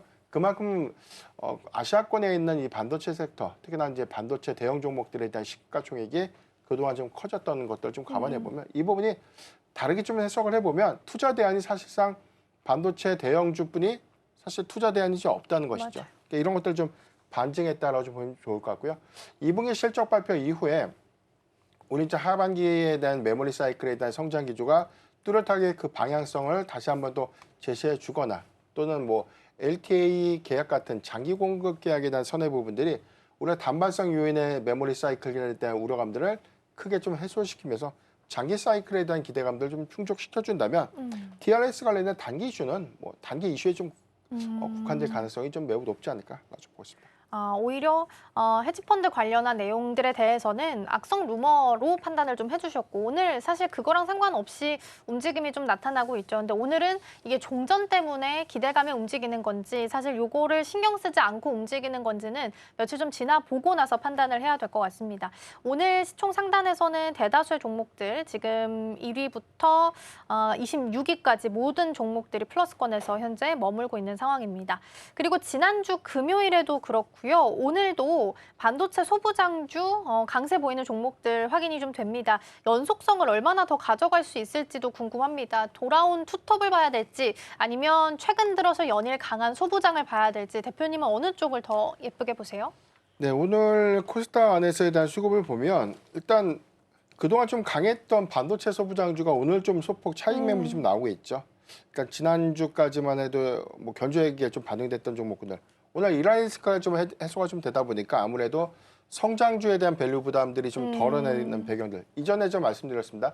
3월 달에 낙폭을 가장 키웠던 섹터가 로보틱스, 네. 로봇 관련주가 좀 컸고요. 최근 기조에서도 이란 리스크가 다시금 좀 부각되다 보니까 뭐 대형 로보틱스 사업에 대한 가치가 좀 부각됐던 종목들, 중소형 로봇주가 수급적인 기점, 그다음에 특히나 뭐 이 지수 수익률 대비해서 좀 크게 하회했던 모습을 좀 보였는데 오늘날 반등 부분들은 밸류 부담에 대한 해소 여부가 좀 반영되면서 수급 기조를 좀 잃었고 반대로 반도체 소부장주의 경우에는 그동안 좀 상승폭이 그렇죠. 일부 좀 되돌린 형국이 있지만 방향성 관점에서 좀 봐야 될 것 같습니다. 반도체 소부장주가 오히려 7월 달 뭐 코스닥 시장 안에서 승강제에 대한 도입 부분들 특히나 추가적인 ETF에 대한 연동 효과들을 좀 고려해 보면 시가총액 상위 종목군들에 대한 반도체 소부장주들은 조금 더 연속성 있는 흐름들을 좀 이어갈 수 있지 않을까라고 판단되고 있고 시총 20위권 안에서 반도체 소부장주 종목군들이 대거 좀 약진을 좀 했습니다. 네. 이전과는 좀 다른 결에서 시가총액의 그 규모가 점점 좀 커지고 있는 규모이기 때문에 2분기 실적 발표 이후에 뭐 하반기 부분부터 오히려 이익 사이클이 좀 만들어내는 시가총액 상향 부분들을 주목해봐야 되지 않을까라고 판단하고 있습니다. 그러면 소부장 안에서 사실 말씀해 주신 것처럼 우리가 기존에 막 주목했었던 종목들보다는 다른 종목들이 오늘은 더 강하거든요. 예를 들어서 세미티에스나 뭐 신성엔지, 뭐 테크윈도 한 8% 정도 오름세 나타나고 있고 한솔케미칼 한 7%, 하나머티리얼즈도 한 5%라서 말씀해 주신 것처럼 기존에 잘 갔던 종목들보다는 덜 갔던 종목들이 오늘은 더 눈에 띄기는 합니다. 그러면 이 시장 안에서 오늘 대표님께서 보고 계시는 탑픽 종목은 어떤 종목으로 정리해 볼까요? 네, 소부장 안에서 그동안 좀 주목받지 못했던 종목군들, 그다음에 뭐 전공정 장비주가 지난주에 좀 강했고요. 이전에 뭐 HBM 장비주가 오늘 선별적인 흐름이 좀 나오고 있는데 네. 사실 뭐 클린룸 관련된 종목들이라든가 후공정 관련된 장비주들도 순환매가 좀 일부는 좀 돌 수 있다고 보고 있습니다. 다만 시총 상위단에서 형성되고 있는 종목군들, 주성엔지니어링이 오늘 강보권에서에 대한 흐름도 네. 좀 갖고 가고 있는데 전 탑픽 뭐 주성엔지니어링은 좀 재차 좀 봐야 될 것 같고요. 일단 시총의 규모를 좀 논의를 네. 좀 하더라도 방향성 관점에서 수급이 계속해서 좀 이어질 수 있는 구조를 봐야 될 것 같습니다. ETF의 출시 부분들은 시총 상위단에 있는 반도체 소부장주를 좀 집중을 해서 커버될 수 있는 가능성이 높다라고 좀 판단해 보겠고, 일단 주성엔지니어링이 이번에 좀 보여주고 있는 실적적인 기조를 보면 네. 2분기보다 이제 하반기 실적 기대감들이 좀 더 큽니다. 다만 해당되는 실적 기대감들이 주가 좀 선반영되고 있는 흐름들이고, 증착 장비의 경우에는 이제 미세 공정과 좀 다르게 오히려 전 공정 장비 안에서 특히나 HBM4에 대한 공급량들이 확대될 수 있는 부분들이라면 그 이전에 증착에 대한 어떤 기술 난이도를 좀 해소할 수 있는 원자층 형식의 증착 방식, 특히나 뭐 최근에 기술 고도화된 장비 부분은 원자층에 이제 방막을 형성해서 원자층을 좀 입히는 그런 기술로 좀 고도화가 좀 되고 있고, 최근에 글로벌 메모리사로 좀 특정된 수주 계약이 있었는데 마이크론으로 좀 추정이 좀 되고 있습니다. 그렇다면 이제 국내 3사에 모두 다 직결될 수 있는 부분이기 때문에 하반기에 구체화된 장비의 어떤 연동 성과 부분들은 충분한 좀 기대 포인트가 좀 될 수 있기 때문에 일단 뭐 지난주 52주 고가에 대한 흐름들 대비해서 현재 좀 상승폭을 일부 좀 되돌린 흐름들을 보여주고 있지만 네. 역시나 코스닥 시장의 정책 활성화 기대감, 그리고 특히나 이제 반도체 소부장주 안에서에 대한 수급 기조는 주성 엔지니어링의 추가적인 연속성으로 좀 이어질 수 있는 가능성 높지 않을까 가지고 보고 있습니다. 네, 코스닥이 그래도 천선까지 회복을 해줬기 때문에 7월 달에는 기대할 만한 모멘텀들이 또 있죠. 승강제 이야기도 나오고 있기 때문에 이 안에서 종목들 좀 골라보셔도 좋을 것 같고요. 지금 주성 엔지니어링이 오늘은 한 1% 상승하지만 사실 그동안 올라왔던 거 생각하면 그래도 힘을 잘 유지하고 있다라고 봐야 되지 않을까 싶습니다. 오늘 한 23만 원 선 잘 유지하고 있고요. 오늘장 탑픽으로 설명 잘 해주셨습니다. 대표님과는 오늘 여기서 인사 나누도록 하겠습니다. 오늘 말씀 고맙습니다. 네, 계속해서 오늘 시장 분위기 함께 확인해 보겠습니다. 시황센터 연결해 볼게요. 서수진 앵커. 시장에 대한 불확실성이 하나씩 해소되면서 시장은 빵긋 웃음을 짓고 있습니다. 트럼프 대통령이 오늘 아침 미국과 이란 협상을 타결했다면서 개전 106일 만에 사실상 종전에 합의했다는 소식이 나왔고요. 이런 상황 속에 시장은 다시 한번 코스피 1만 피라는 전망에 더욱더 무게를 두고 있습니다. 지금 우리 시장은 어떻게 흘러갈지, 그리고 오후장까지는 어떤 움직임을 보일지 일단 현재 시장 체크해 보도록 하겠습니다. 먼저 코스피는 5.5% 강하게 올라가면서 8,570선의 움직임 보여주고 있습니다. 장중에는 8,600선을 뚫었던 모습도 나타날 수가 있었고요. 매수 사이드카가 걸리기도 했습니다. 코스닥 같은 경우도 1% 넘게 상승하면서 1,040선까지 올라온 모습 확인되고 있습니다. 코스피, 코스닥 모두 지금 상승하고 있는 종목이 하락하고 있는 종목 종목보다 많기 때문에 전반적인 섹터들이 다 강하다라고 볼 수 있겠습니다. 수급 상황 체크해 보겠습니다. 먼저 코스피입니다. 현재 외국인과 기관 쪽에서 들어와주고 있는데 장 초반에는 외국인의 매도세가 나타났습니다. 그런데 방금 전 외국인들이 다시 한번 들어와주면서 998억 원 지금 매수 규모 키워나가고 있습니다. 기관 쪽에서는 장 초반부터 담고 있었고요. 7,400억 원 정도 매수 우위, 개인 쪽에서는 8천억 원 가까운 매도 행렬 나타나고 있습니다. 코스닥 수급도 살펴보도록 하겠습니다. 네, 현재 외국인만 2,500억 원 매도 우위 보여주고 있고요. 개인과 기관 쪽에서는 담고 있습니다. 개인의 담는 양이 2,300억 원 정도 나타내고 있습니다. 이어서 업종별 흐름 만나보도록 하겠습니다. 먼저 코스피입니다. 상승하고 있는 업종이 많은 가운데 현재 전기가스업이 8% 넘는 상승분을 그려내고 있고요. 이 안에서는 한국전력이 9% 넘게 상승해내고 있습니다. 그리고 오늘 유통업이 강합니다. 7% 가까운 빨간불 들어와주고 있는데요. 인바운드 관련주인 호텔과 백화점 쪽에서 오늘 전반적인 상승불 들어와 있습니다. 특히 호텔 신라와 신세계가 4% 넘는 불 켜내고 있고요. 운수창고도 6.8%로 강한데 이 안에서는 지금 전쟁이 이제 종전이 될 수 있다는 기대감과 함께 유가가 내리기 시작하면서 항공주들이 강한 움직임 나타내고 있습니다. 제주항공은 26%, 진에어가 23%, 20%가 넘는 상승분을 켜내고 있습니다. 보험주도 6.38% 강하고요. 전기, 전자 쪽에서도 6% 상승해내고 있습니다. 이 안에서는 사막 콘덴서가 17% 가장 강하게 상승해내고 있는데 MLCC와 전력에 대한 기대감 붙고 있고요. LS 일렉트릭과 효성중공업도 AI 데이터 센터가 다시 한번 확장된다라는 기대감 속에서 상승 나타내고 있습니다. 제조업도 현재 5.88% 상승분 들어와 있습니다. 하락하고 있는 코스피 업종도 만나보도록 하겠습니다. 현재 건설업이 1.8% 하락하고 있습니다. 재건에 대한 기대감으로 금요일장에서 좀 많이 올랐던 이 건설주가 오늘장에서 내리는 이유는 대부분의 종목들이 강하지만 현대건설이 8% 넘게 밀리면서 하락을 좀 주도해주고 있고요. 섬유 의복 쪽에서도 0.52% 하락불 들어와 있습니다. 코스닥 시장 안에서의 업종 지수도 만나보도록 하겠습니다. 먼저 상승하고 있는 업종인데요. 섬유 의류 쪽에서 4% 강한 빨간불 나타내고 있습니다. 코데즈 컴바인이 16%, 좋은 사람들이 15% 넘게 오르고 있는데 남북 경협주가 오르고 있는 모습입니다. 이러한 이유 자체는 트럼프 대통령이 오늘 아침에 돌연 김정은 북한 국무위원장과 찍은 사진을 게시를 하게 되면서 북한 관련된 종목들이 상승해내고 있습니다. 그리고 건설주도 2.53%로 강한 상황이고요. 종이, 목재, 제약과 금융까지 전반적으로 상승해내고 있습니다. 하락하고 있는 업종도 만나보도록 하겠습니다. 네, 하락하고 있는 업종 의료 정밀기기가 1.52% 빠지고 있고요. 비금속과 운송장비 부품, 오락 문화까지 지금 약세 체크되고 있습니다. 이어서 거래대금 확인해 보겠습니다.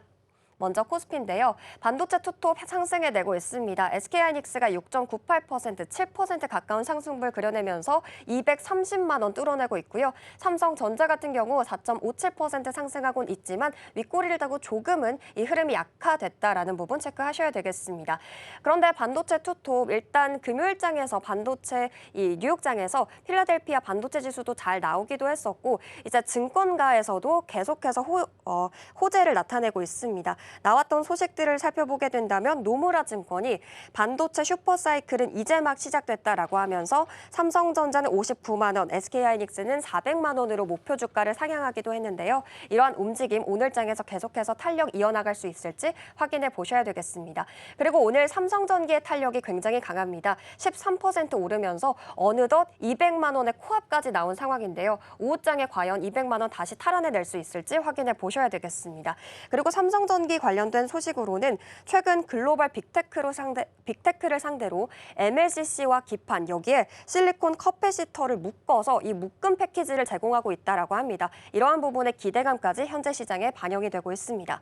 그리고 LG전자 9% 넘게 상승해내고 있는데요. 양재에 국내 최초로 로봇 훈련소를 짓는다라는 기대감 여전히 붙고 있고요. 현대차 같은 경우 6.7% 빨간불 그려내면서 64만 원 선 지나가고 있습니다. 코스닥 거래대금 상위 종목 종목의 움직임도 만나보도록 하겠습니다. 현재 반도체 소부장단에서 빨간불 나타내고 있지만 선별적인 강세는 체크되고 있습니다. HPSP 그리고 테크윙, 제주 반도체는 현재 상승해 내고 있는데요.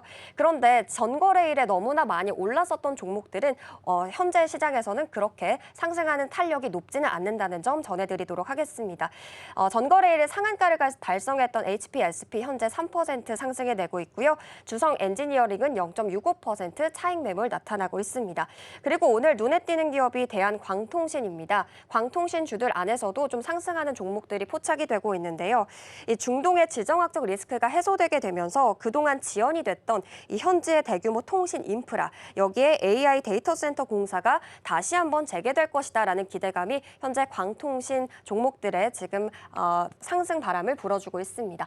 이어서 코스피 시가총액 상위 종목의 움직임도 만나보도록 하겠습니다. 1위부터 6위인데요. 모두 다 빨간불 들어가 있는 가운데 현재 삼성전자와 SK하이닉스 외국인들의 매수세가 가장 집중되고 있습니다. 삼성전기까지 담고 있는 흐름이고요. 반면에 SK스퀘어는 외국인들의 매도세가 가장 강하게 나타나고 있다라는 점 전해드리겠습니다.